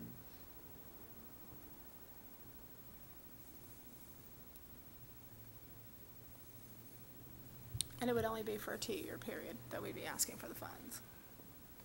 So I didn't do the math, but that would be like $50,000 or $60,000 then. And then the balance of the 153, the ice rink. Something we will handle, yes. Yeah. Yeah, because you all they don't pay a lease, do they? No, we they, just pay No, they're it was covering just that the loan. loan. We just pay the Yeah, loan, yeah, yes. that's what I thought, because I was previously Right. on Right. one of the boards that left. Yes, Okay. I understand. And because I thought, no, there's not a lease. No, there's not a lease. No, we just agreed That. to pay the So loan. basically, what you're going to do is you want to see the $2,000 and whatever be put towards Right. Yes. now what you are finishing, and for this to go away for 2 years, Correct. and then be able to pay on. So it's like you're paying off the line of credit and taking out a new loan.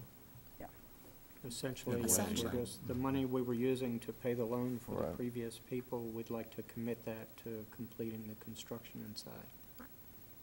Yeah, there have been no capital improvements that I'm aware of to the ice rink since it was built in 1997. No, there wasn't. So we have been taken care of is the compressors being Yeah. overhauled, the tower that helps keep the ice where it is, I mean, and such. we're a nonprofit and Right. we're not gaining from this. We're really looking at everything that we make by operating the rink is being reinvested. Yeah. And we really think this is one of the best investments for the rink. Potentially with the new doors, et cetera, it will increase the fire marshal's occupancy rate for the building. And that's one of the large things. Right now, it's limited to 250. That includes the skaters on the ice, the working staff, and any visitors. So when we hold an event like a figure skating show, right now, we're at the point where we have to turn people away, you know. I do know that the hockey rink is a draw for people from all around. I have students in Poolsville who play in hockey leagues who drive up to Hagerstown. Yes, we have teams frequently. that come up from Richmond, down in the Hampton area. Easton, Over on Hartford. Eastern Shore, several out of Pennsylvania, so. Talk about traveling teams, more traveling Yeah. than hockey. We are actually, the Hagerstown Youth Hockey Association is the northwest corner of the Chesapeake Bay Hockey League. So we are the furthest team to the west. So, again, I'm still not clear, I apologize. You're asking for forgiveness on the loan or merely No. deferring the No. payments? No, No. Well, that's what I'm just Yeah. trying to be The loan- absolutely Oh, he clear was- that it's he's deferred. No, getting the loan something. is paid off What's in that? June of I this said year. you're getting sick. What's happening, the loan that the previous corporation had is paid off in June of this year, and we've been paying that for them since we stepped in, so the city doesn't have to bear that burden. Right. And we would like to, once that is paid off, we're looking now to get the understanding that instead of paying rent, we would like to be able to take that, it's nearly $3,000 a month, and be able to reinvest it into the I rent think the capital reason the council improvements. members having trouble is, it sounds like when you got this loan paid off, that you have no more obligation to pay the city anything. Right. Is that correct? No. So therefore, you really don't need our permission, other than, I guess we own the building, to say, can we do these improvements? Because whenever somebody comes up here, it always sounds like somebody's asking us to write a check. And you're not doing that. You're asking us Right. to allow you to improve our building on your dollar. That's what I'm hearing. Correct. Okay. Right. Yeah. Yeah, that was the confusing And part I of how don't it was think there's too structured. many of us that are Yeah, that's why I was asking. Our yeah, wait a buildings on your second. dollar. No, I understand, Even Martin. being It double was- sure, because usually these are things are No. stuff that I get into and I didn't quite get it, so. Yeah, no, No, I we're think actually we would love you to improve our facility at your expense. And that would be embedded in the new operating agreement. And then 2 years from now, you would come back to the table and say, okay, we've paid that. Now, what do we do in terms of rent, right? Well, no, actually, in the operating agreement, it would say that we would get it for 2 years, and in the third year, we would let it go. Right, With that given is that it would Yeah, so- continue, but Yeah. the Right. reality is you'd come back in 2 years and Might say, be a okay, project. that's taken No, we care may of. have something. Now we got to start this, you Something know. else. Maybe that's Right. what Do we really need to We start? would assume that Build any a new second operating rink. agreement would be similar to the current Right. one, where we Right. would brief the council once a year. So you'll be aware of what we're doing and what we're trying to accomplish there. and- But these improvements are win-win, because yes, our building's improved, but you all get more Sure. capability to run your programs, and the associated revenues help you run your programs. So it's a win-win, and that's good. No, it's been a win-win ever since these Yep. folks took over Oh, the yeah. operation of the ice rink. And I can't tell you how much it has been appreciated. Now you were asking about that second sheet of ice, right? Are there any other potential capital issues that you're concerned about at this point? There is, and I thought we had it on a slide here to look at the geothermal. I mean, like, Oh, the actually, it is right there. It's Oh, okay. Final on the slide last there. I'm sorry. As I said earlier, we worked really hard to fill out the ice slots. We were not going to come back to the council and say we want another sheet of ice when we still knew we had slots open and we're not using them. So we worked really hard this year to fill every slot from 7 o'clock in the morning all the way through on the weekends. We have got into, as I would call it, creative ice scheduling in order to accommodate all of the user groups and the other programs that we have done for the public. including our Boy Scouts, Girl Scouts skates that we do for them. And we are looking to put in another sheet of ice. We are looking to do a feasibility study in the coming year and come back to the council with our findings. But your Zambonis and everything are okay. We have money set aside, fenced for the Zamboni. It's the original one, and it's still running. Yeah. The second sheet of ice requires a new construction. Correct. A new addition. Right. Originally, the building that, I understand that the building that we are in now is actually sheet number 2 to the original drawings that were done in 1997. And rink 1 was supposed to be setting sideways in front of the ice rink. That's why we're sitting so far back off the road. I think we actually looked for the drawings, and did we find them? Yes, I we think saw we did. those. Okay, we did find the original drawings. Can So we're you- looking at a lot. Can you find customers to use the seconds? Yes, actually, we're having to turn away. Are you? Yes. Are you really? We just, That's one of our issues at the moment. Like, we can't fit in a public skate during the week in the evenings, which would be great for, for the city kids to have a place to go, Yeah. if you will, after school, Yeah. where it's a safe environment, et cetera. But right now, the ice is crammed up until 11 p.m. with the hockey programs and the figure skaters, and we can't carve out another 90-minute session. Wow.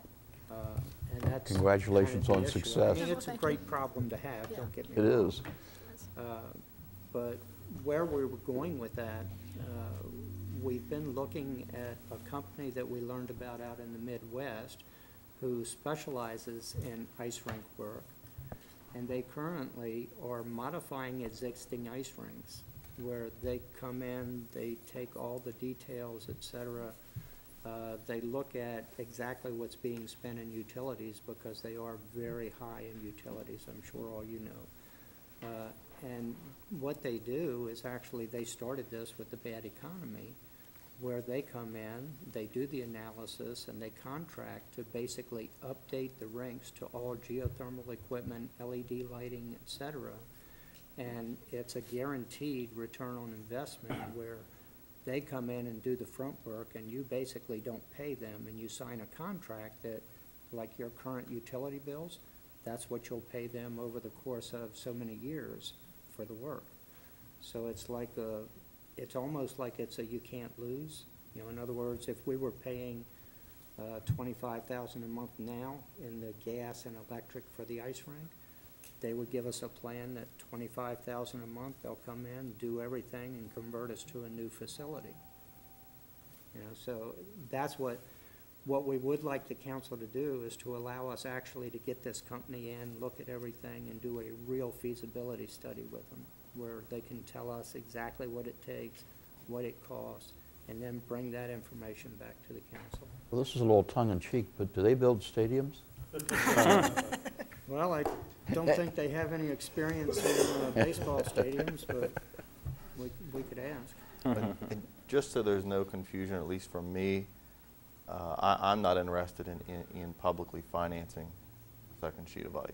That's No, just- this would just not me. be any, no, we're not looking at bonds or anything else. If in fact this company is what they are telling us they are, and that's what we'll find out as we negotiate with them and have them look at the things and look at what they're truly offering. The idea is that if our current utility bills that the city is paying, or like I said, 25,000 as an example, if that's the number, we will look at, they do the work and they only take 25,000 for X number of years, and they build their contract, so they may not get paid in 5 years. It might take 12 years, but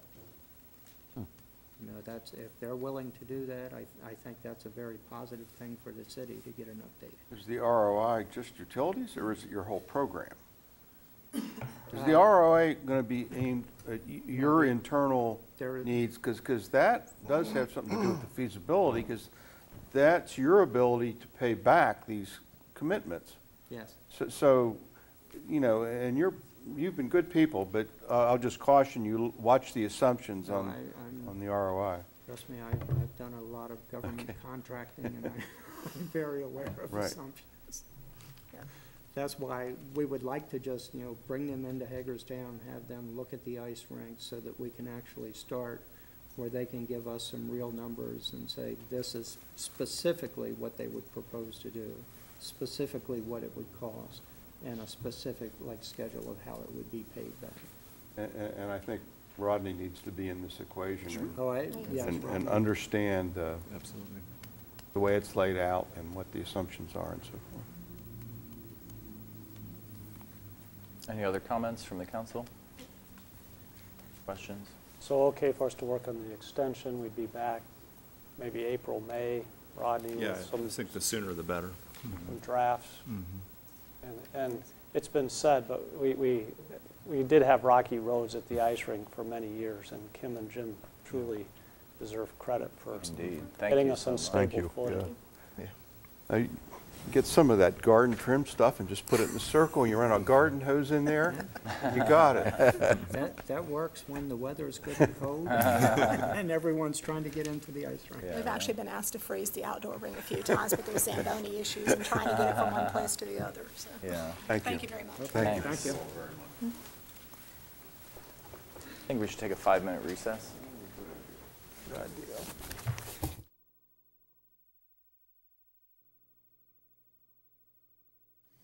Okay, call this meeting back to order, and we're still just about 5 minutes ahead of our regular scheduled agenda, so we're going to move on to Stormwater Watershed Implementation Plan Update. Mr. Bender is here at the table with us now.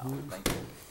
Good evening. I just want to give you a very brief update on the current status of the Watershed Implementation Plan at the state level. We've talked about this many times with the previous council, but with the new council members and new mayor.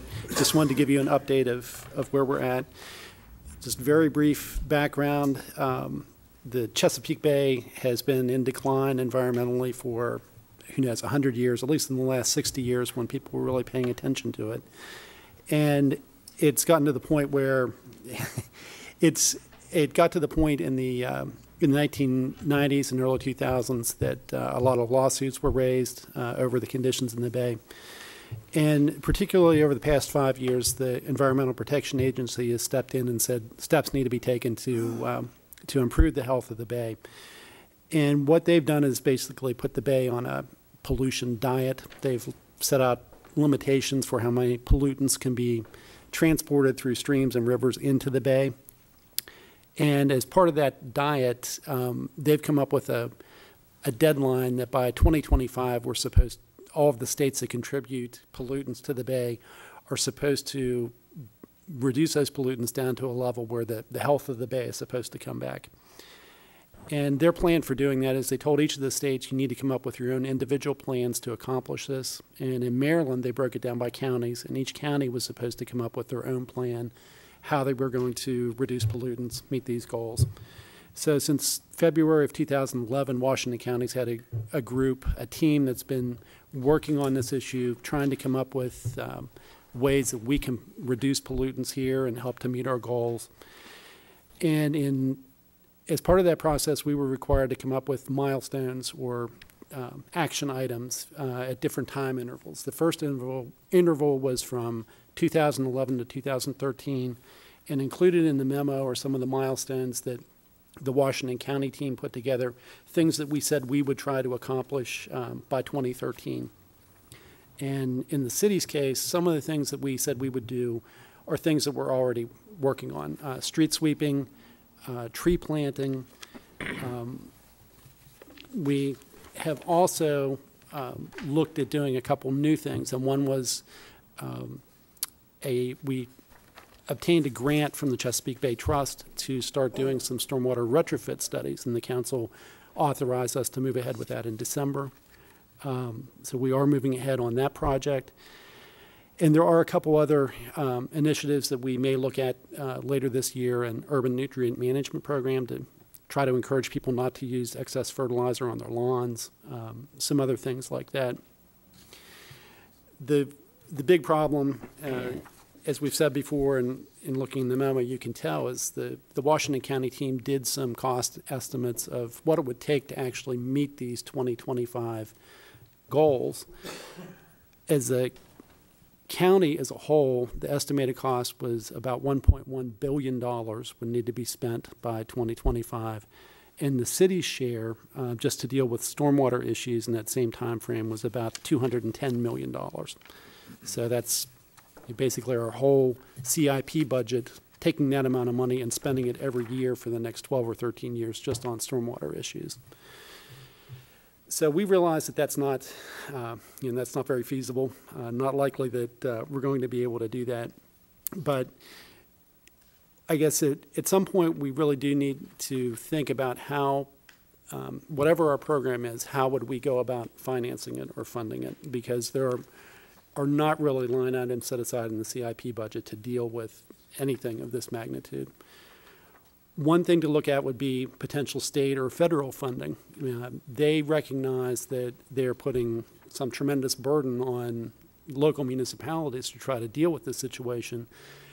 And they say that because they recognize that, they're going to come up with funding sources or ways to help, I guess, lighten the load on the municipalities. Unfortunately, at this point, there aren't any specifics on how they would do that, and it's not clear where that money would come from. Within the past year, there was legislation introduced and adopted by the General Assembly. Larger communities, larger counties, more populous counties and municipalities were required to start charging a stormwater fee or having their residents pay a stormwater fee to help fund some of these improvement projects. Smaller communities like Washington County and Hagerstown were not included in that legislation. We were not required to start implementing a fee. But there are noises coming from MDE and just in general that sooner or later, either there will be a state mandate for all communities to start charging this fee, or it may get to the point where there are so many costs involved with trying to do some of these retrofit projects that charging a fee or finding some other revenue stream is really the only way that you would be able to accomplish it. And so we included just some information in the memo about other communities that are charging fees to give you an idea of what those stormwater fees are, what they're charging monthly or yearly. And we also included some information on a program in Lynchburg, Virginia, where they do charge a fee, and some of the, I guess, the positives and negatives of that program, the success that they've had in collecting the fee, but also some of the problems that come along with having a fee like that. So our Washington County group is continuing to meet, continuing to work on setting new milestones, trying to come up with plans for meeting these overall goals. We meet generally monthly or every other month, and we will continue to do so. We'll continue to keep the council up to date as far as we know on what the regulations are, what the current status is. But at this point, it seems like this statewide, this issue or this problem is so large that everyone is just sort of spinning their wheels and no one really knows how to attack it.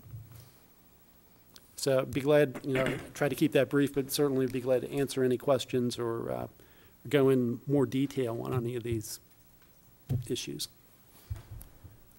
In this report somewhere, I remember reading about the possibility of the greater use of street sweepers. Does that have any serious impact on the problem?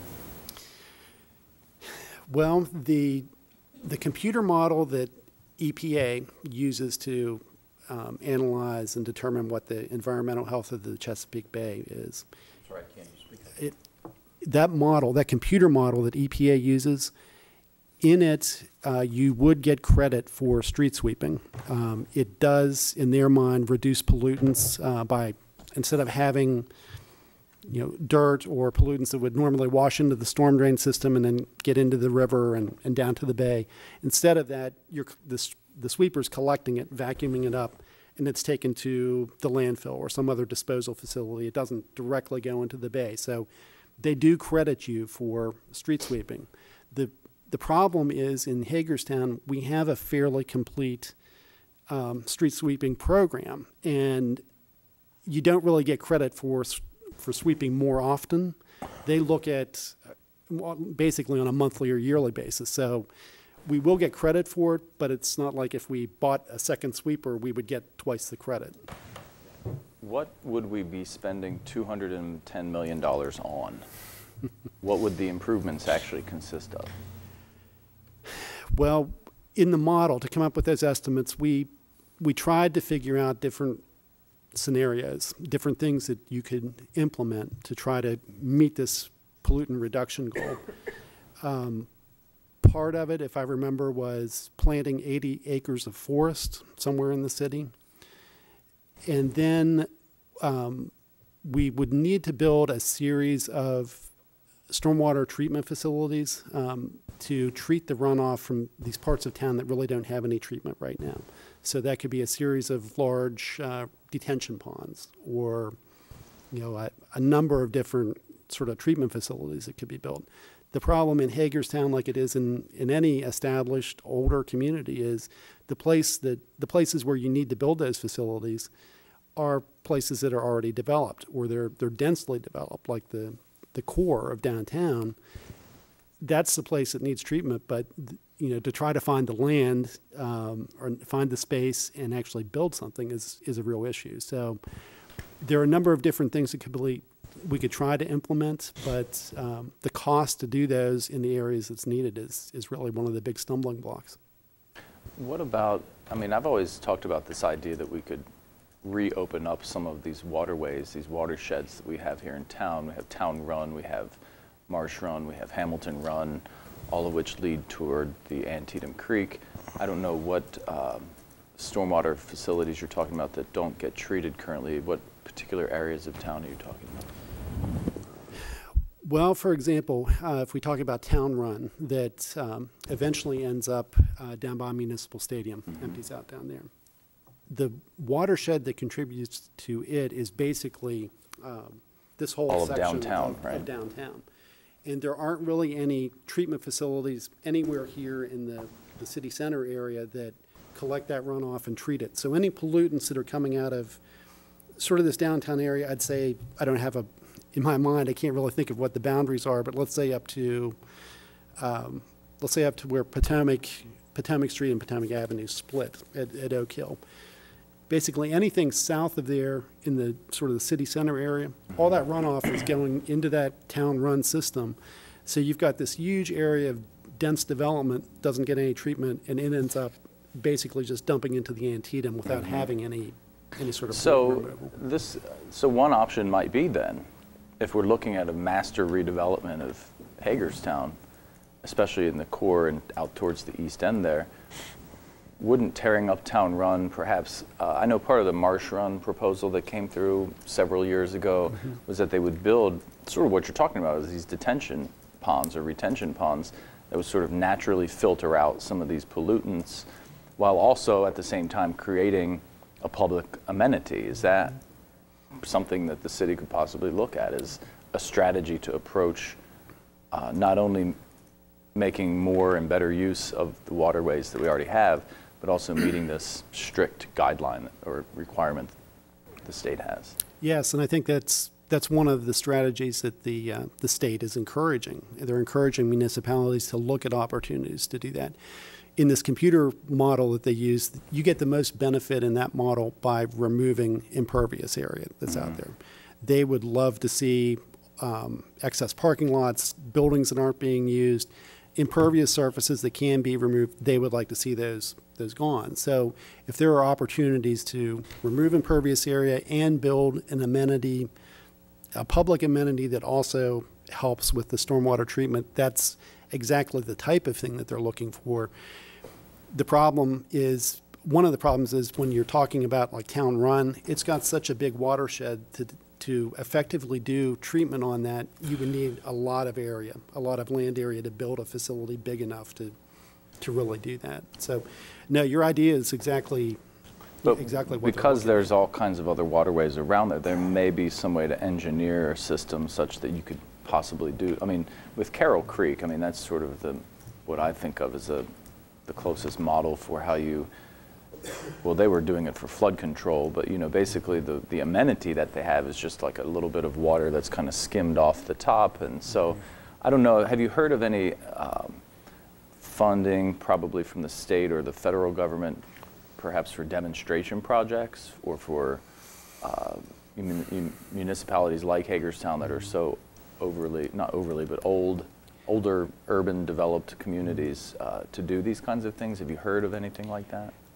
Not necessarily allocated funding programs. There certainly are grant opportunities out there. The Chesapeake Bay Trust has different programs. In fact, there's one now, green infrastructure, or green, sort of the green street thing. Small, like $50,000. Right. And the problem now is everyone in the state is sort of in the same issue. So there are a lot of people after that same pot of money. What is the runoff? What are we dealing with other than oils? Okay, we're talking roads, oils, and what else that are going down into these drains? The main thing that they say, the main pollutants that they monitor in the bay, besides oils or greases, are nitrogen and phosphorus. The reason is that both of those are actually nutrients, and I don't want to get into all the biology because I don't understand all of it, but one of the things that happens when these excess nutrients get into the bay is you'll get algae blooms, and those algae blooms, or the growth of algae, takes oxygen away from other organisms, other plants in the bay that are beneficial. So the more nutrients that go in, the harder it is for those desirable things in the bay to survive. All right, well, but you're saying the core, okay, is a big focus. And where is these other two elements coming from? So you can help me with that, because I'm seeing oils, I'm seeing that kind of stuff that is run off macadam and that. So what are you talking? Right. Is there nitrogen? I mean, and other phosphorus than, pardon me? I'm just clarifying your question. In other words, is there nitrogen and phosphorus, a lot of that coming on the city streets, off the city streets? From what? Well, yeah, the easier one to talk about is nitrogen. Okay. Nitrogen, the main sources of nitrogen that you would see in runoff are from agricultural operations, from that's over-fertilizing things. Okay. They say, though, that there is, even in an urban environment where people have yards or they're trying to take care of their lawn, they're putting on too much fertilizer, and that excess fertilizer washes off their lawn, gets into the storm drain system, and goes downstream. So you can sort of see the nitrogen thing if people were over fertilizing their lawns. Yeah. Phosphorus is a little harder to figure out exactly what the source is. Phosphorus is naturally occurring. It weathers out of rocks, out of natural materials. It erodes, and then it ends up getting into runoff. Now, it's harder to point at one particular thing and say that's where the phosphorus is coming from. But what they say is that urban environments where you have a lot of impervious surfaces, they tend to produce more phosphorus pollution than like a rural area that doesn't have that impervious surface coverage. Yeah, because, I mean, Hagerstown is not a large area, you know, and I certainly want to see that, you know, as to what their statements is and what they're going to be charging that we've got to come up with, you know. I mean, knowing that we've got stormwater drains that I would love to have them swept and all of the debris taken out of there each week. That doesn't happen. But short of that, I'm still only seeing the oils and the other stuff from off of the roads. And certainly, we don't have farms around us per se with lawns. I can see that. But reality is, how much of that actually gets done in the city of Hagerstown? I don't know. But when you're looking at it, I want somebody to tell me, unless government says, hey, we don't have to tell you, this is what we want and this is what you're going to do. And that is related to one of the big problems with this whole program. The numbers, this computer model that they have, it works fairly well if you're looking at 5 states, you know, something that's this big northeast area. Where it becomes less accurate and it sort of breaks down is when you try to zero in on what's Maryland's contribution, or what's Washington County's contribution, or especially what's the city of Hagerstown's contribution. Right. It just is not, the model is not granular enough. It's not fine enough to be able to say, this is Hagerstown's contribution and this is what they're responsible for. The best we can do is sort of back into those numbers from you know, from the state level and then the county level, we're trying to estimate what is our responsibility. And at this point, we just don't have very good tools to do that. Yeah. I mean, short of putting filters on the drains and, yeah, no, it doesn't, this doesn't make sense, all right? Other than they're ticked about it down the road and we have to do it. Any other comments or questions from council? All right, thank you for the update. You're welcome.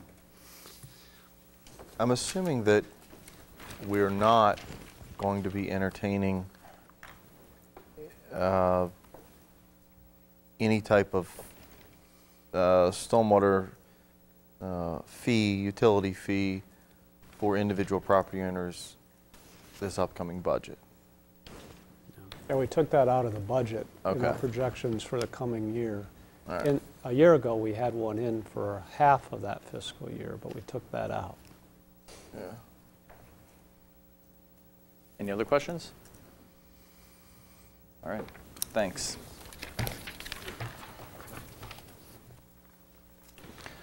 Next on the agenda is the potential sale of city property, numbers 11, 12, 15, and 16 Public Square. Good evening, Mayor and Council. First, some kind of related good news. We did sell, and we went to settlement on 140 South Potomac, and the one business is now occupying the rear section, and that the renovation of that building should be complete in probably about 3 or 4 weeks, and then the second business will be able to move in there. On this property, we've been in front of the mayor and council before, and I believe Councilmember Metzner had posed a question as whether or not the city desired to sell this property. So the staff are just back this evening to receive direction whether or not we should consider a sale of the property.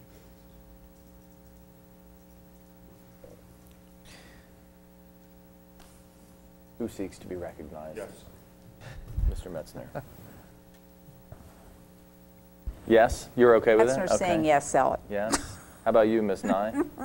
Straw poll? No. Mr. Alshire? Let the record indicate Mr. Munson said yes. Yeah, I don't, I got a sheet of paper in front of me. So yeah, I don't know. Is that a no? I mean, I think I'd like to hear more. Okay. Mr. Brubaker? How are the current tenants protected? Has there been an agreement worked out with the current first floor tenants? In terms of with the letter of intent that we had received, or are there any general? protections for them in the sale? Let's put it that way. That certainly can be written into any sale. If we were to sell a property, we can negotiate leases that would survive the sale of the property. And if that's the direction, we would incorporate that. And if you wanted that incorporated in all potential sales, we would be able to incorporate that type of language. The one thing that we did with the sale of 140 South Potomac is we incorporated language restricting uses through some deed restrictions in terms of it couldn't become a residential rental, it couldn't be a bail bonds company, things of that nature. So we have written things like that into deed restrictions, and we certainly could negotiate leases as directed. Has the CVB and the rhubarb been part of this? They're aware that someone is interested in acquiring the property. But that isn't the specific request here this evening in terms of a discussion on a specific someone. It's just a premise of sell or not to sell. That's why we're back here this evening is just... And I'm just trying to get clarification on that, because everybody here is saying yes or no, and I don't know whether you're saying yes or not, no to what has been proposed to date, or just the general concept of selling it. Staff are not seeking acceptance of any offer or or any specific conditions in that offer. And we don't owe anything on that property. Correct. That property currently makes the city money. I'm not sure. Like I said, all I got is a sheet of paper that's Yes. saying that is asking me a yes or no question, and I don't have any detail on that type of information that says, here's who's in there, here's how much they pay rent, here's the term of the lease. I mean, their leases, for all I know, could be ending 6 months from now, and I might say, oh, that's clearly different than if I've making money on a piece of property and I've got a lease secured to the next 5 years. I mean, I think that those dynamics are important. Yeah, I think the question is the property for sale? Not that we're looking at a particular offer. The reason why we're discussing it now in public is because we went into executive session to discuss it, and we came back at a prior public meeting and basically had a discussion on, do we want to have a policy for the sale of city-owned property? Right. I think a lot of people on the council have, and I think we decided that we didn't want a one-size-fits-all policy, but I think everybody wants transparency. Everybody, I think there's also a lot of concern about the city owning a lot of property. So I think, having the question be posed, this is a property the city owns. Do we or do we not want to sell it? It looks like, according to the memo, you had looked at some kind of condominium conversion prior to this prospective buyer putting forth a serious offer. Is that right?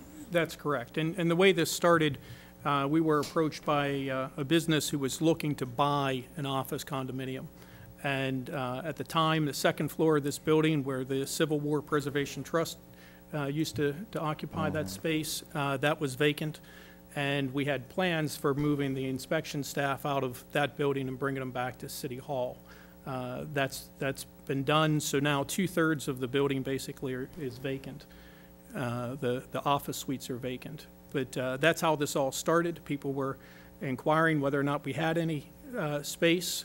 They looked at the space initially for lease. They inquired about purchasing. And then as people asked about purchasing, we came back to the mayor and council, sought direction. We worked with a law firm, Baltimore-based, but an office in Frederick, on drafting some initial condominium documents. And then during that time, we had someone approach us and make an offer on that section of the building, the entire building. And then we stopped the condominium paperwork at that point, because we didn't want to necessarily put good money after bad. Came back here and have sought direction on whether or not the city desires to sell that building in whole or in part. And that's why we're here. How much is that building worth? The appraised value, there's two ways to basically appraise a commercial structure. You have a sales comparison approach, which compares recent sales of properties, and you have an income approach based upon the rents that can be demanded for a particular space or currently being earned in a particular space. Unfortunately, the rents in the downtown right now are very low.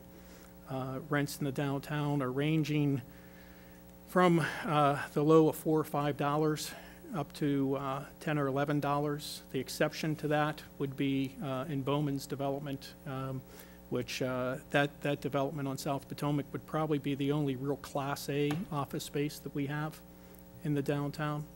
So with rents like that, it determines the value. So we had the building appraised, to answer your question directly. The sales comparison approach says the building's worth $500,000. The income approach, most likely half of that. We did not have the appraiser do a full appraisal based upon the income approach, but Rodney Tisha and I did meet with the appraiser, and we discussed that. And he said it would be half of that or less in terms of the value. For the income approach. Based upon the income approach. The assessed value is quite high. With Bowman's building and who he has in there, is it still in place that if you have a person to come in to rent, that there is still a program that the city helps with? There is. What's it called?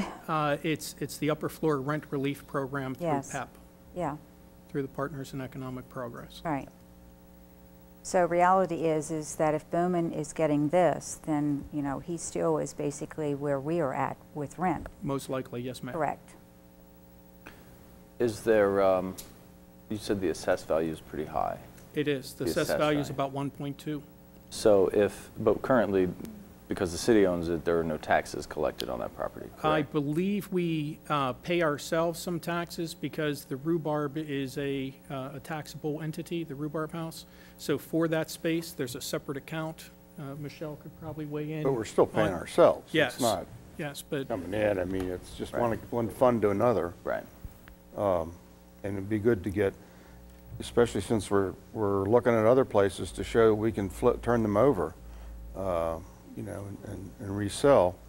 I still, even though there's no one size fits all approach to disposition, there needs to be a fair process, and we need to look at it, and we've talked about that, and that does need to get done. But I would like this to move on with this. We're talking to a party, and we've been talking to folks, and then we're just going to all of a sudden switch gears.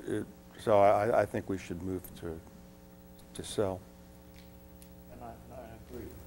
I think we should move forward. And get it on the tax rolls. To sell to this person specifically? For the value that has been presented?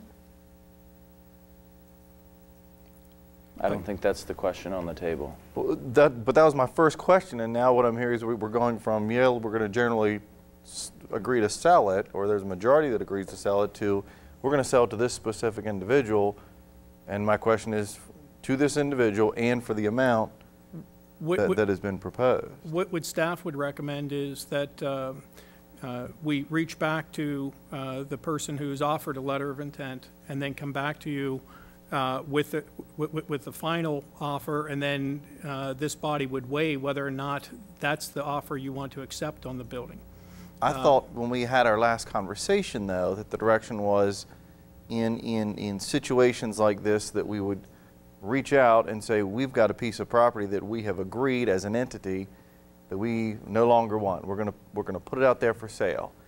And in that process, for full public disclosure, transparency, and opportunity, that folks can come in and submit you know, a purchase price. And I guess there's nothing that prevents anyone from doing that at this point, since we're publicly, it seems like, agreeing tonight that we want to sell the property. People can come make that offer. We're having a pretty general discussion. Or are you saying that we should advertise? I definitely think we should advertise. If we're going to sell a piece of property, we should definitely advertise, especially a piece of property of this magnitude. We should definitely advertise that for public offering. One thing, if I may suggest, we've been looking from a staff perspective at what other cities have done. And the city of Chicago has a pretty good and rather straightforward policy on negotiated sales of property. And one of the first steps is for the legislative body to determine what properties are for sale. So that would be the first step that we would recommend, so staff know if someone comes in and says, hey, I'm interested in the Roslyn building, is that building for sale or not? I think you generally have your answer here this evening. Yeah, because nothing has ever come forward. Yes. You know, this is the first time, you know, and that's what I said before here. And there should be a process as far as putting it out. And the other parts of their process, and I'm oversimplifying a little bit, the other parts of their process include, it's kind of like a rolling proposal. Someone could propose acquisition at any time, but it doesn't just look at sales price. Sales price typically starts at the appraised value, but it could be lower than the appraised value, depending on what someone is proposing. And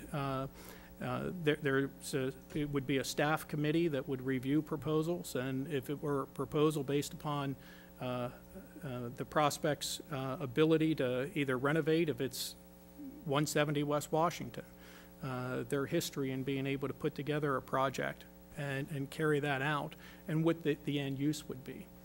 And then we could bring proposals that look solid back to this body and receive direction as to whether or not you want to accept a proposal. And I think that would meet your goal, council member, in terms of having a process where people could submit proposals on an ongoing basis. Well, John, just to be clear on that process, they make it publicly known that the building is available for sale. Correct, and that's the first question that we would need answered. But then they don't advertise it as an RFP or No. bids with a specific date. Just as proposals come in, they bring it to the legislative We could body. put it on our website as City of Hagerstown properties that we are accepting continual proposals on. Wouldn't we have all the properties except for City Hall on there? I mean, That would be direction that we would have to receive from you all. Yeah. why would we want to hold on to these properties, I guess is the question. Right.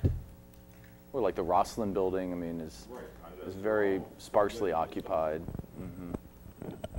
Other properties that we're about to acquire or are interested in acquiring, you know, I think it should be automatically assumed that they're going to be for sale at some point, because the city does not want to be in the position of holding on and being a landlord to these with these types of properties. Frankly, there are some people that I wouldn't want to sell downtown properties to, no matter what they pay. Well, too, I think there's stipulations, though, that's going to go with it, Don. I mean, it's just like with, you know, but then again, they can turn around and, you know. sell it 3 days Look, later. anybody can do anything, That's right. okay? And Bottom line. And tonight, you know, we had a regular session where I think everybody agreed with me, my compliment to the Frederick Bank, because they didn't sell for the top dollar. And I mean, is that what we're interested in, is selling for the top dollar? I'm not. And all I say about the proposal we have in hand, I'll say it now and I'll say it again. I don't know anything about real estate. I'm not a real estate person. I don't know a lot about sewer. I don't know a lot about power grids. We have real professional staff to tell us that. I know one thing. If you came up today and offered me $400,000 for my home, I would not tell you, I need to put this out to a realtor if you want to buy it. I said, you want to offer me that? I'm selling it. Now, if I got professional staff telling me that we got an offer that is above market value, why am I asking for proposals to buy it? If I'm being told we got an offer that is higher than market value, that it's not a moneymaker for the city, and it's not an individual who we look at and say we don't like the idea of it, why aren't we selling it? Is that what we were told tonight? Well, I don't know that we're making I don't remember being told tonight that we're selling it above market value, that we're being told that this you may not have been individual told that. I've been told that in the past. He's a reputable community person that's going to hold on to it and do some specific great thing with it. I don't recall anywhere in this presentation. Well, today I haven't been told that, but we've been told repeatedly that the purchase offer is higher than market value on the property. We've been told by staff that the purchaser is someone that they would entrust to purchase the property. And the one thing I'll say is no, there is no way in God's green earth you can control somebody after they buy the property what they're going to do with it. And that gives you two choices. Buy up every piece of property you can buy so you can control it, or say we're not in the property ownership business. And that's my only point. And, you know, there's this bleed over, but I specifically remember being told that the offer we have is above market value. It is above market value. I mean, she gave me three numbers here: 250,000, 500,000, and 1.2 million. Those are three figures you gave me. Is it the direction to discuss the proposal in public now? I don't plan on discussing any of this in private. The letter of intent that we had received asked if that I can say, I don't think that the purchase price should be mentioned in public. I don't think that's necessary, but I think you can answer the question of whether you believe through your. I would say that in response then, I would say that where we are now in negotiating a sales price for that property, it is above what the professional appraiser said the value is at the income approach. It's below the sales comparison approach, but in order to come up with the sales comparison approach, the appraiser reached back 10 years, comparing sales both before and during the boom, as well as the few sales that occurred after the boom. So the most accurate way to look at this is through the income approach, and the offer currently is above the income approach value. That I can say. I hardly need to say that every time we purchase property, we get criticized. Mm-hmm. And here we have an opportunity to sell a property and just take advantage of this opportunity. I'm not opposed to selling. I'm opposed to selling under a process that isn't as transparent as I believe it should be.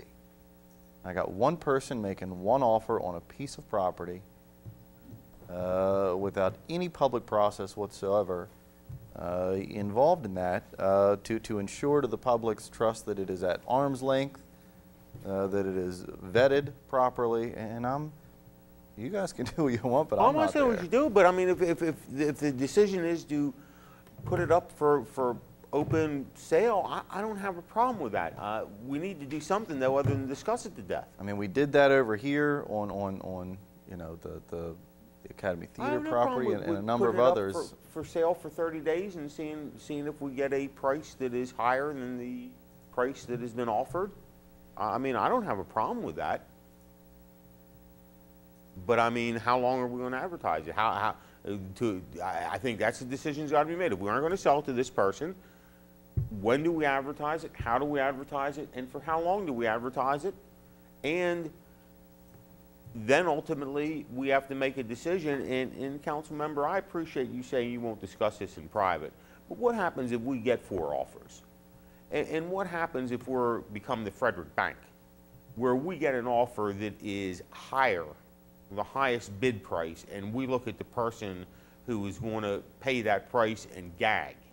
Are we going to discuss in public session those names and those individuals and why we would or would not want them to own property? Or are we going to go in executive session and say, here's 5 individuals who will put a bid in, and should we be discussing those individuals? I mean, I think at some stage of the game, as much as I'm for open session, if you're going to be discussing personalities, unless the opinion is we put it out for bid, and unlike the Frederick Bank, we just sell it to whoever is the highest bidder, no matter who they are or what they're going to do.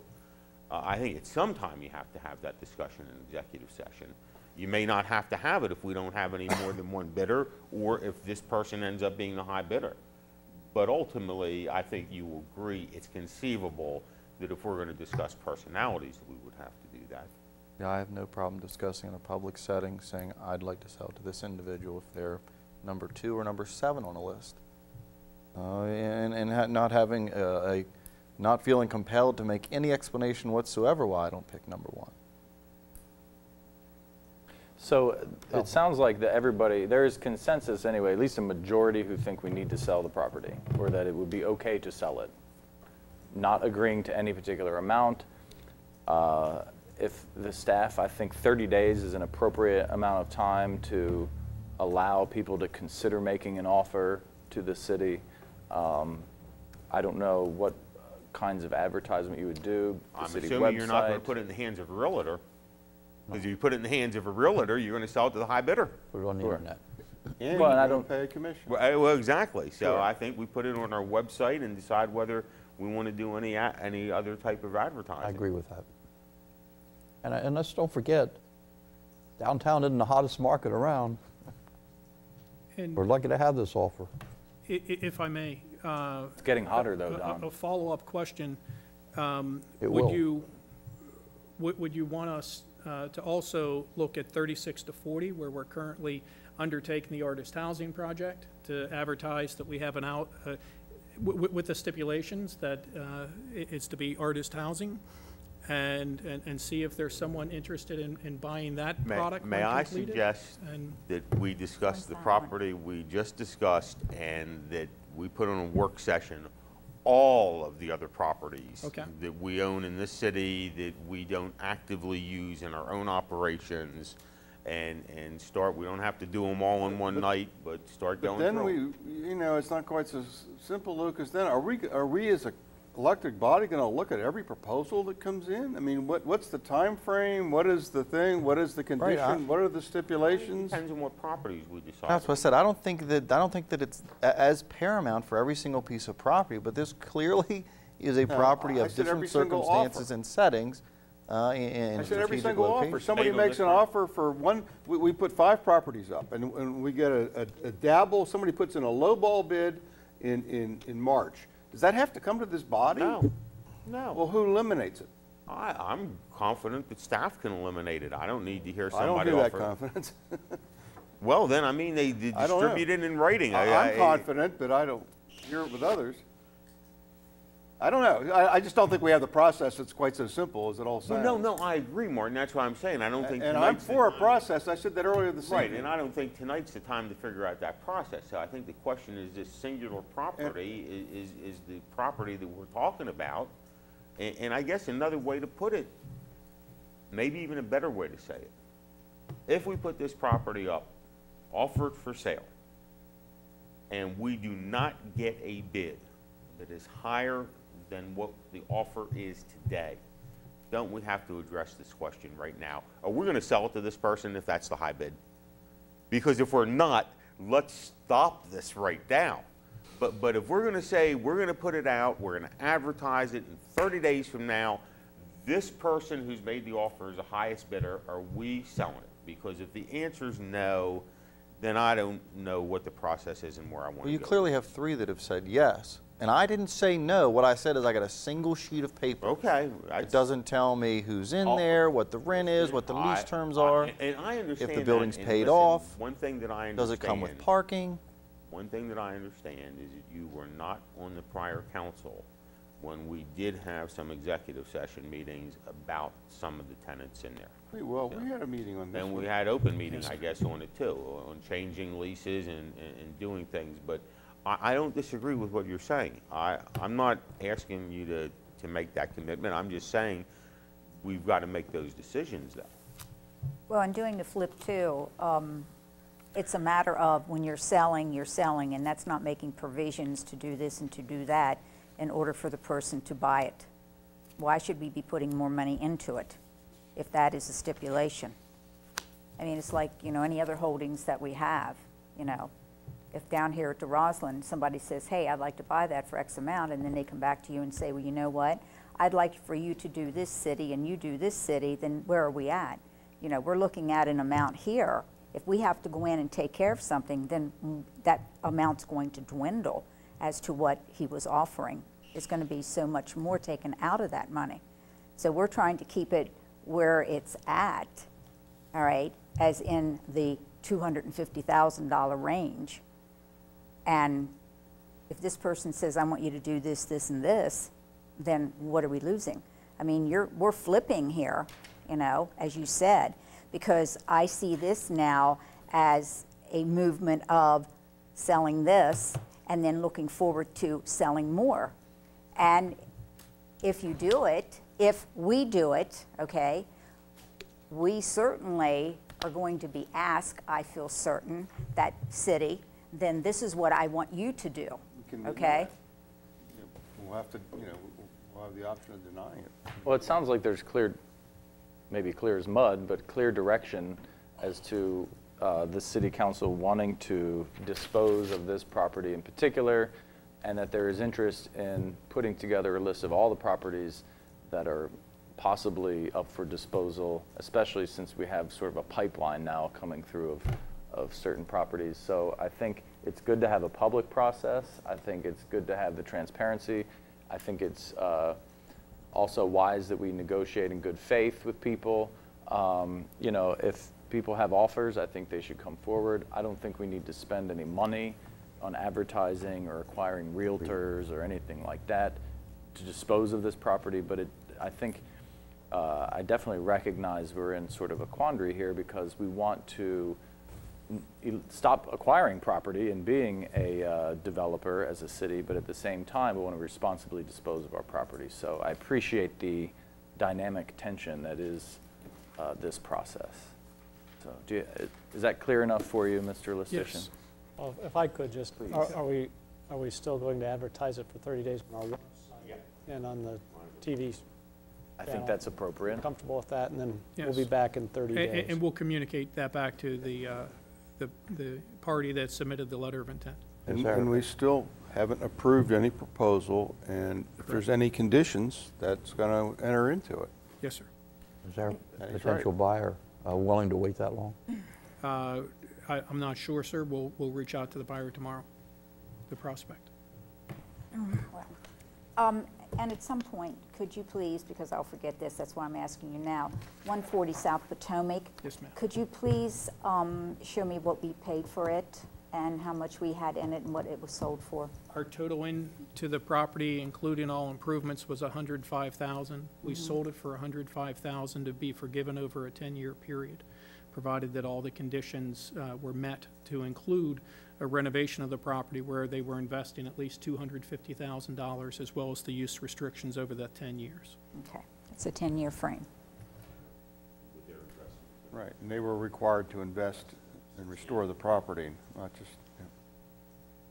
Thanks, John. And that's part of all this complication. How We many sell do something like that with a Massey building? If we sell an unrenovated property, that's a consideration that we want to require. You know, it's just, everything's a little bit different. All right, thank you.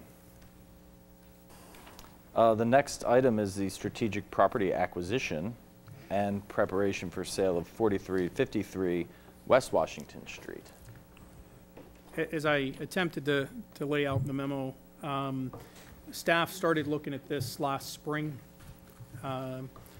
There's photos attached of the worst part of the property, which is the 3-story section where a roof had collapsed. So the photos look pretty bad. The property is located across from University Plaza. We've had ongoing discussions with representatives of the owner. The one owner representative has asked that if there's the will of the elected body to entertain negotiating acquisition of this, that those negotiations occur in a closed session is what we were asked. So I wanted to convey that to you as a request from the current owner. Staff, after receiving approval from the mayor and council, applied for community legacy funds for this project. We have received approval for $100,000 to go towards this project. Additionally, we have $220,000 in community development block grant funds that were programmed for the acquisition and renovation cost. An additional $45,000, so it's a total of $265,000, was earmarked for demolition in the downtown. So as part of our staff plan, when we were looking at this project, we looked to expend those funds here if the building were to be acquired. If not, we'd be looking for another project in the core of the city, commercial and demolition related.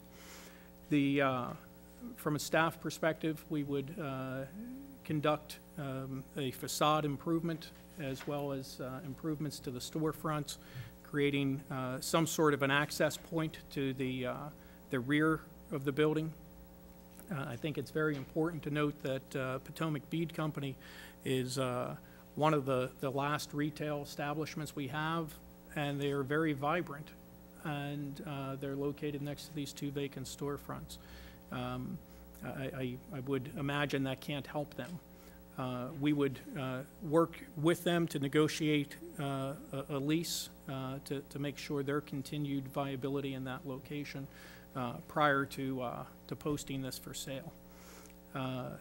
from a staff perspective, we would not be seeking to hold this property long-term, but rather change ownership, remove barriers to the redevelopment of the property, which is basically the condition of the property, and then seek a buyer. The property has been in pretty bad shape for a lot of years now. Discussion? I think we should move forward, and you should get the very best deal you can and enter into whatever negotiations you need to in order to make that deal happen as cheaply as possible. You're not going to get renovation of downtown or people purchasing properties like this. Not. The bottom line is, I can't imagine, based upon what I see with a lot of this stuff, that there's a lot of buildings downtown that I don't think owners could give away. Because of what you were talking about before on the different ways to appraise properties, and one of them is by what you can generate from its income, right? Yes, sir. I mean, people aren't buying these kind of properties to move in and live in. They're buying them as an investment. And when you see what it's going to cost to renovate these buildings and be able to run them at a profit, the answer is you don't. It doesn't happen. And unfortunately, right now, that's been a history in the core of our downtown. And you know, it's amazing how I still see the naysayers, even today, sending emails about what a flop the university is and how Barbara Ingram is a joke and this and that. And these are just cave people, the citizens against virtually everything. If we had not had university system down there, we would continue to have an empty Baldwin building next to an empty CVS McCrory's building, with the old Henry's Theater empty. Government needs to do this at this stage of the game. I would like nothing more than to sell downtown property that we're talking about and take that money and convert it right into a sale of this for the renovation, to turn it over to sell. And the only thing I have against this, which is de minimis, is it would be nice to be able to tie this into SOAR and everything else, but I think there comes a time when you say you have to go after this and try to get things done in this community and let people know that we are serious about taking care of this community. And I haven't seen anything from SOAR that they know any better what to do with these buildings than anybody else. I haven't seen any evidence yet. So I don't disagree with you, Martin. That's why I say I wouldn't hold it up for that. And it is unfortunate that government has to do this, and said the same thing when we bought the hotel over there that we're buying. But we need to do it. We're at rock bottom, and we need to try something. And I appreciate that staff is adventurous enough and willing enough to get out there and try to figure these things out as well. I would also point out, though, that rents will not build modern, the current rents downtown won't build modern new buildings either. You can't build Class A office space, you know, so it's not the old buildings per se, it's the market conditions downtown. What it costs to renovate one of those, it costs to build a Class A office space. So, you know, that they're not necessarily the obstacles. The obstacles is the market we have, and that's where I haven't seen how SOAR or anybody else. It will turn around someday. There just needs to be a way to do that. But you know, I think we got to get a good price for this. We can't have somebody saying, "Well, you're interested," and try to hold us up on the price, and that person's got to know that, and know that you know, we need to have resources to put into the building, not to pay way beyond what we should pay. Yes, sir.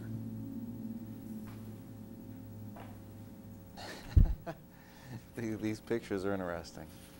I would say, you know, any other day of the week, and my better judgment looks at these pictures and just says, man, you should run away from this as fast as possible.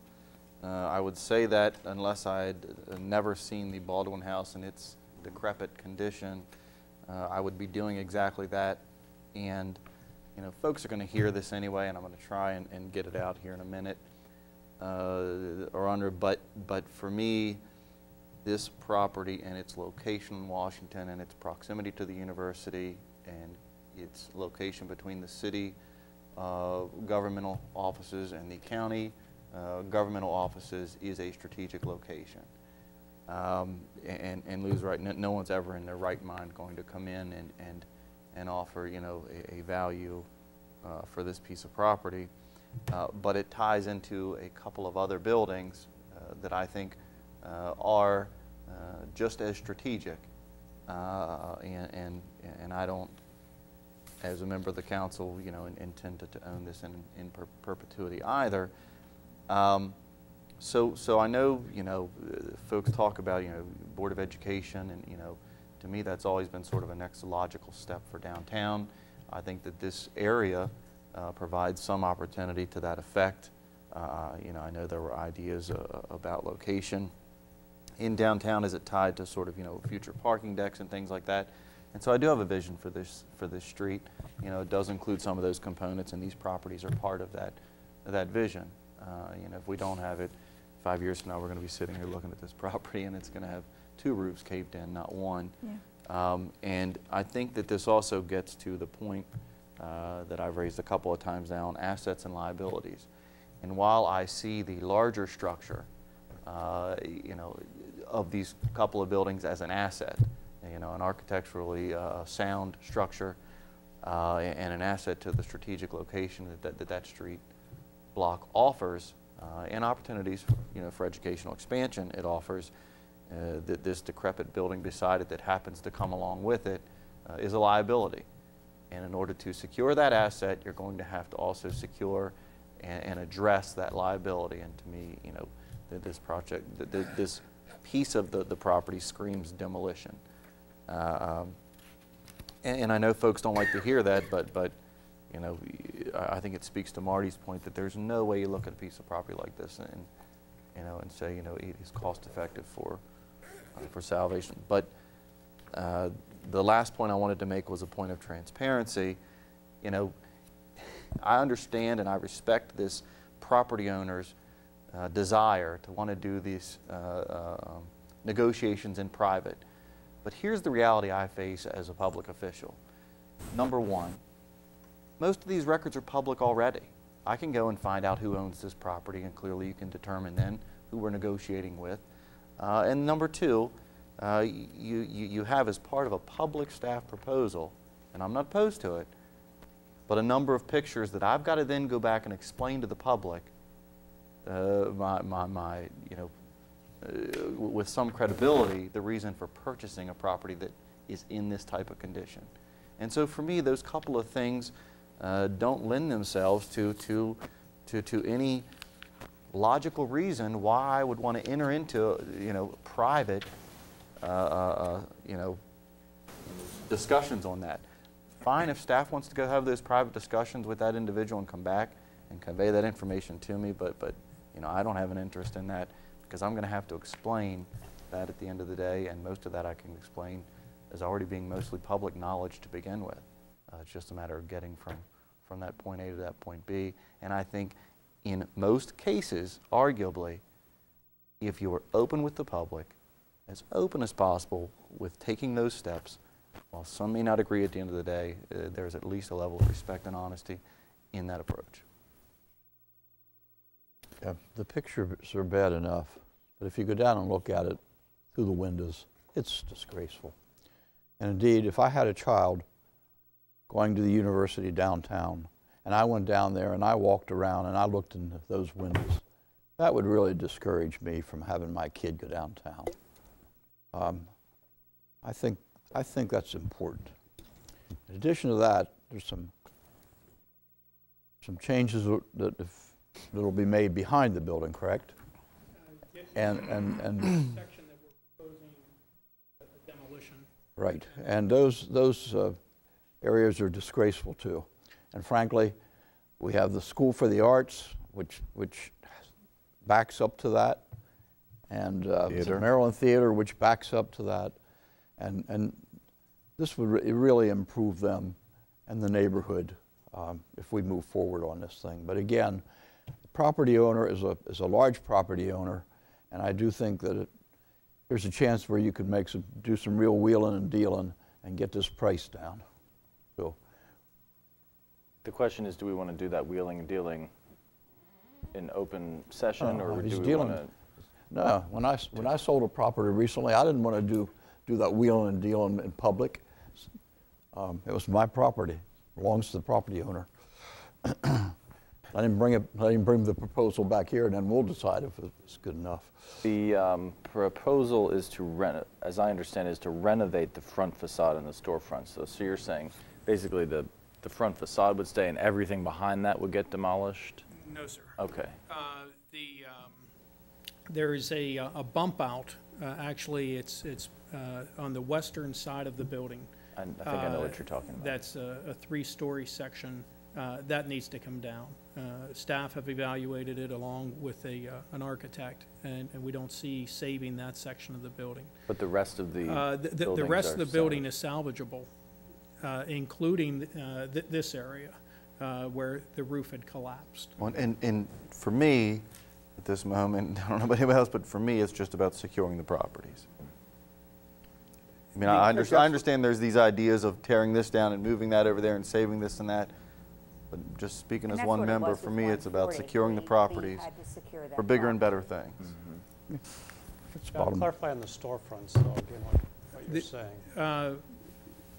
The thought process for staff was to eliminate the blighting conditions to the front.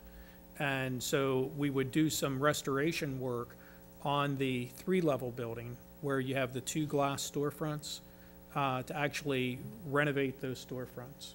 And right now it's pretty blighting condition.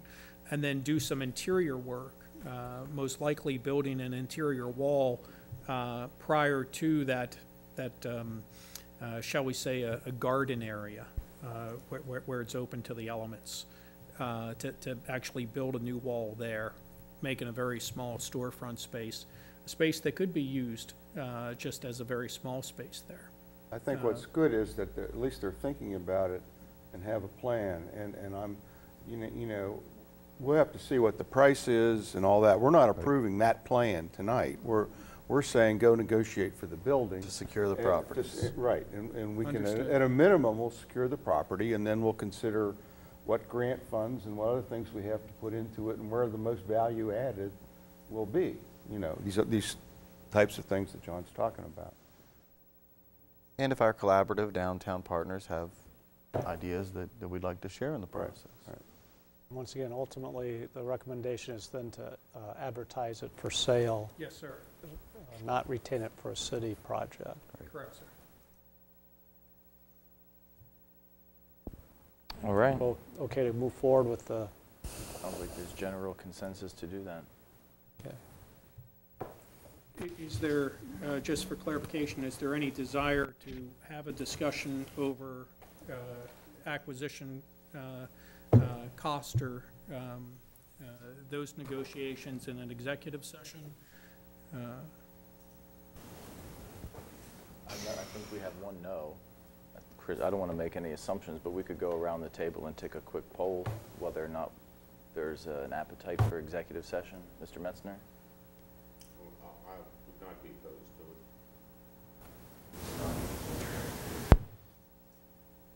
it. Is that a no executive session or no? No executive session. Well, I propose an executive session because how can you ever negotiate when you just put your position right out there and... Well, we're pretty much doing that. Business isn't done that way, and I wonder if we should be getting into these buildings at all if we can't ever, if everything about every person and every dollar is going to be totally public. I know that sounds great, but business is not done that way. And when we make a decision, we come back and justify it and say why we did it. But to discuss prices really tells the person we're dealing with exactly where we are. It's no way to get anywhere. It's no way to negotiate. All right. So you're a yes? I'm a yes for executive session. Yeah. Me too. Yeah, okay, so Kristen? I'm a no. Okay, so we have 3 yeses and 2 nos. Yes, there's your answer. Okay. But not for tonight. Not for tonight, no. Okay. Could we schedule that for next week? I believe that's possible. Yeah. Okay. Thank you all very much. Thanks. I think I'm still here. That's right. We have one more item to discuss on the agenda, which is the Hagerstown Redevelopment Authority. I asked that this be put on the agenda because in my ignorance of the history and involvement of this organization, and in looking at all of the boards and commissions that we're responsible for administering here at the city level, I wanted just clarification about what the current level of activity of this is.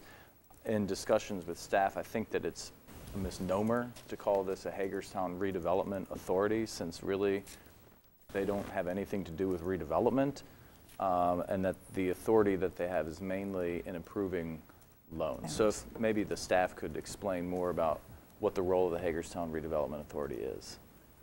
Yes, sir.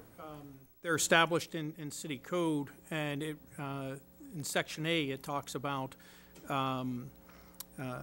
basic two programs, a renovation loan program and a demolition loan program. And by practice, they review many loans, including the women and minority-owned business loans that our office administers.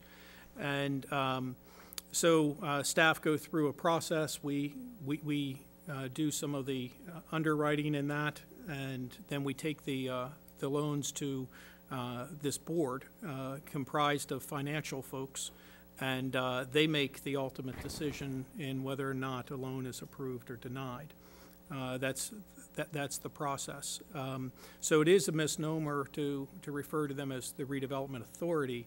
They approve and deny loans in reference to redevelopment.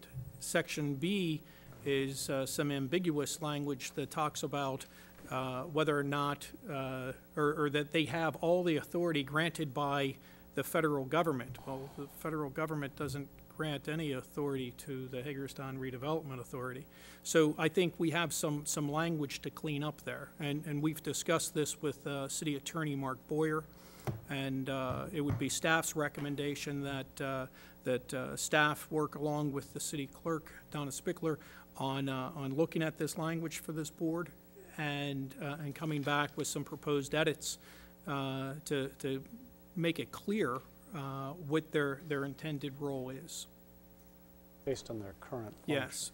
And I will say they met yesterday. We do have some vacancies, and we would be working with Donna Spickler on making some recommendations or soliciting folks who are interested for this body to consider for appointment to the HRA. And again, they met yesterday. They reviewed several loans.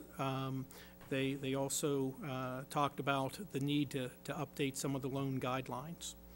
And so that's basically the current status. They meet as needed. We have been working to have regularly scheduled meetings, but if there's nothing on the agenda, then the meetings don't occur.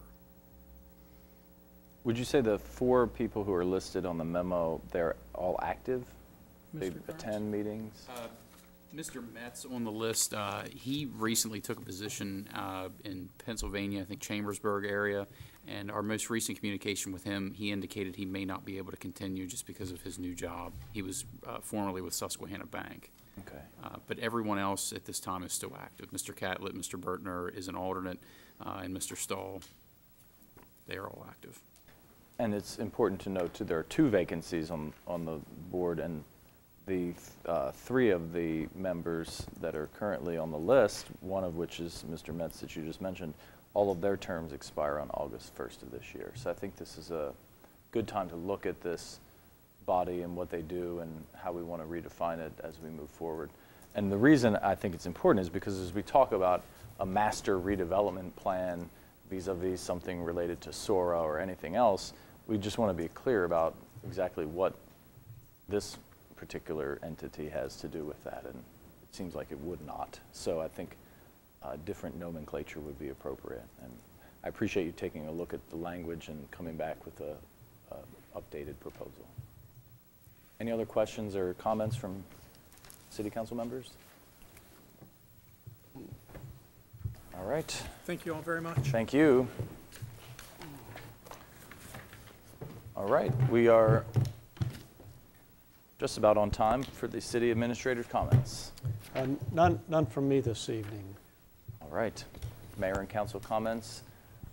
How about we start with Ms. Nye tonight? I'm just glad to see that Lou's feeling better. Isn't that nice? I feel the love. I hope you feel better, Penny.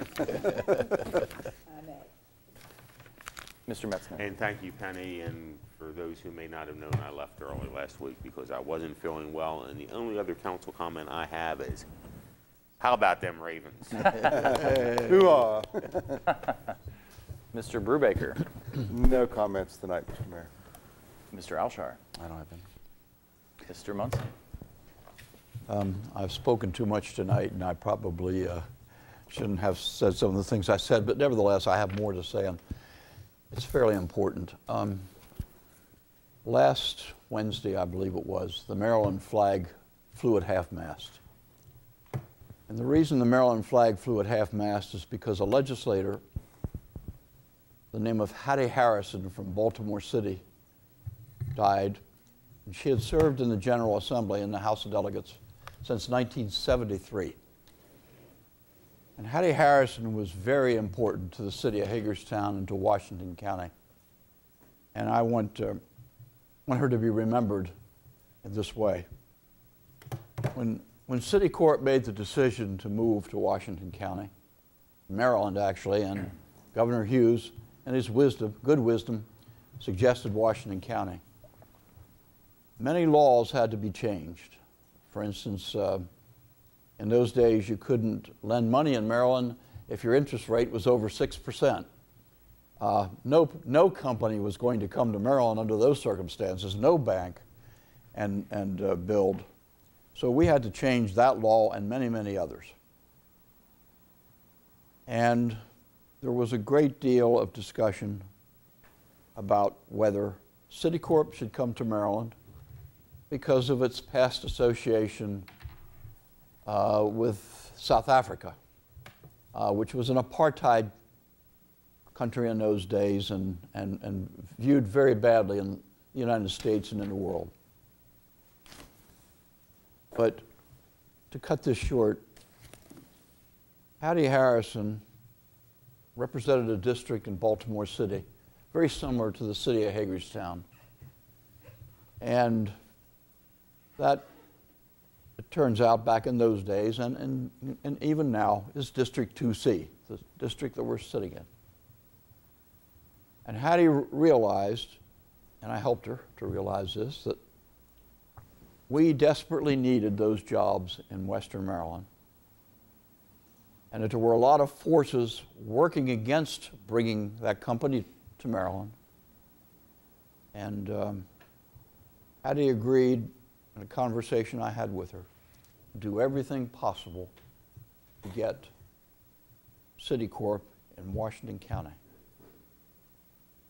And ultimately, she used every bit of influence and did everything that she needed to do, along with her colleagues that she had influence over, to bring Citicorp here. She was a mover and shaker, and my best judgment is, had it not been for Hattie Harrison, Citicorp would have never ended up in Maryland. And I just want that to be the memory of Hattie Harrison, a great lady, a great legislator, a wonderful human being, and I had the pleasure of serving with her for 36 years, and she did a lot for Hagerstown, and we could be grateful for that. Ultimately turned out to be our largest employer. Thank you, Mr. Mayor. I appreciate that very nice history and moving tribute to a fine public servant, and thank you for all your service all those years in the General Assembly as well. I only have just a couple of comments, one being the University of Maryland, University System of Maryland, Hagerstown expansion. We had our ribbon cutting yesterday. It was very well attended. It's nice to see the excitement and enthusiasm in the students about moving into that space. And already there's talks of continuing to expand, which I think is great. I attended the State of the County, as I know a few people here at the table also did, and it was very well received, and I'd like to thank the commissioners for their recognition and for including the city as much as possible in on that. And just to announce that our State of the City will be a month from today on March 5th. So looking forward to that. And that's it for me. Entertain a motion to adjourn. So moved.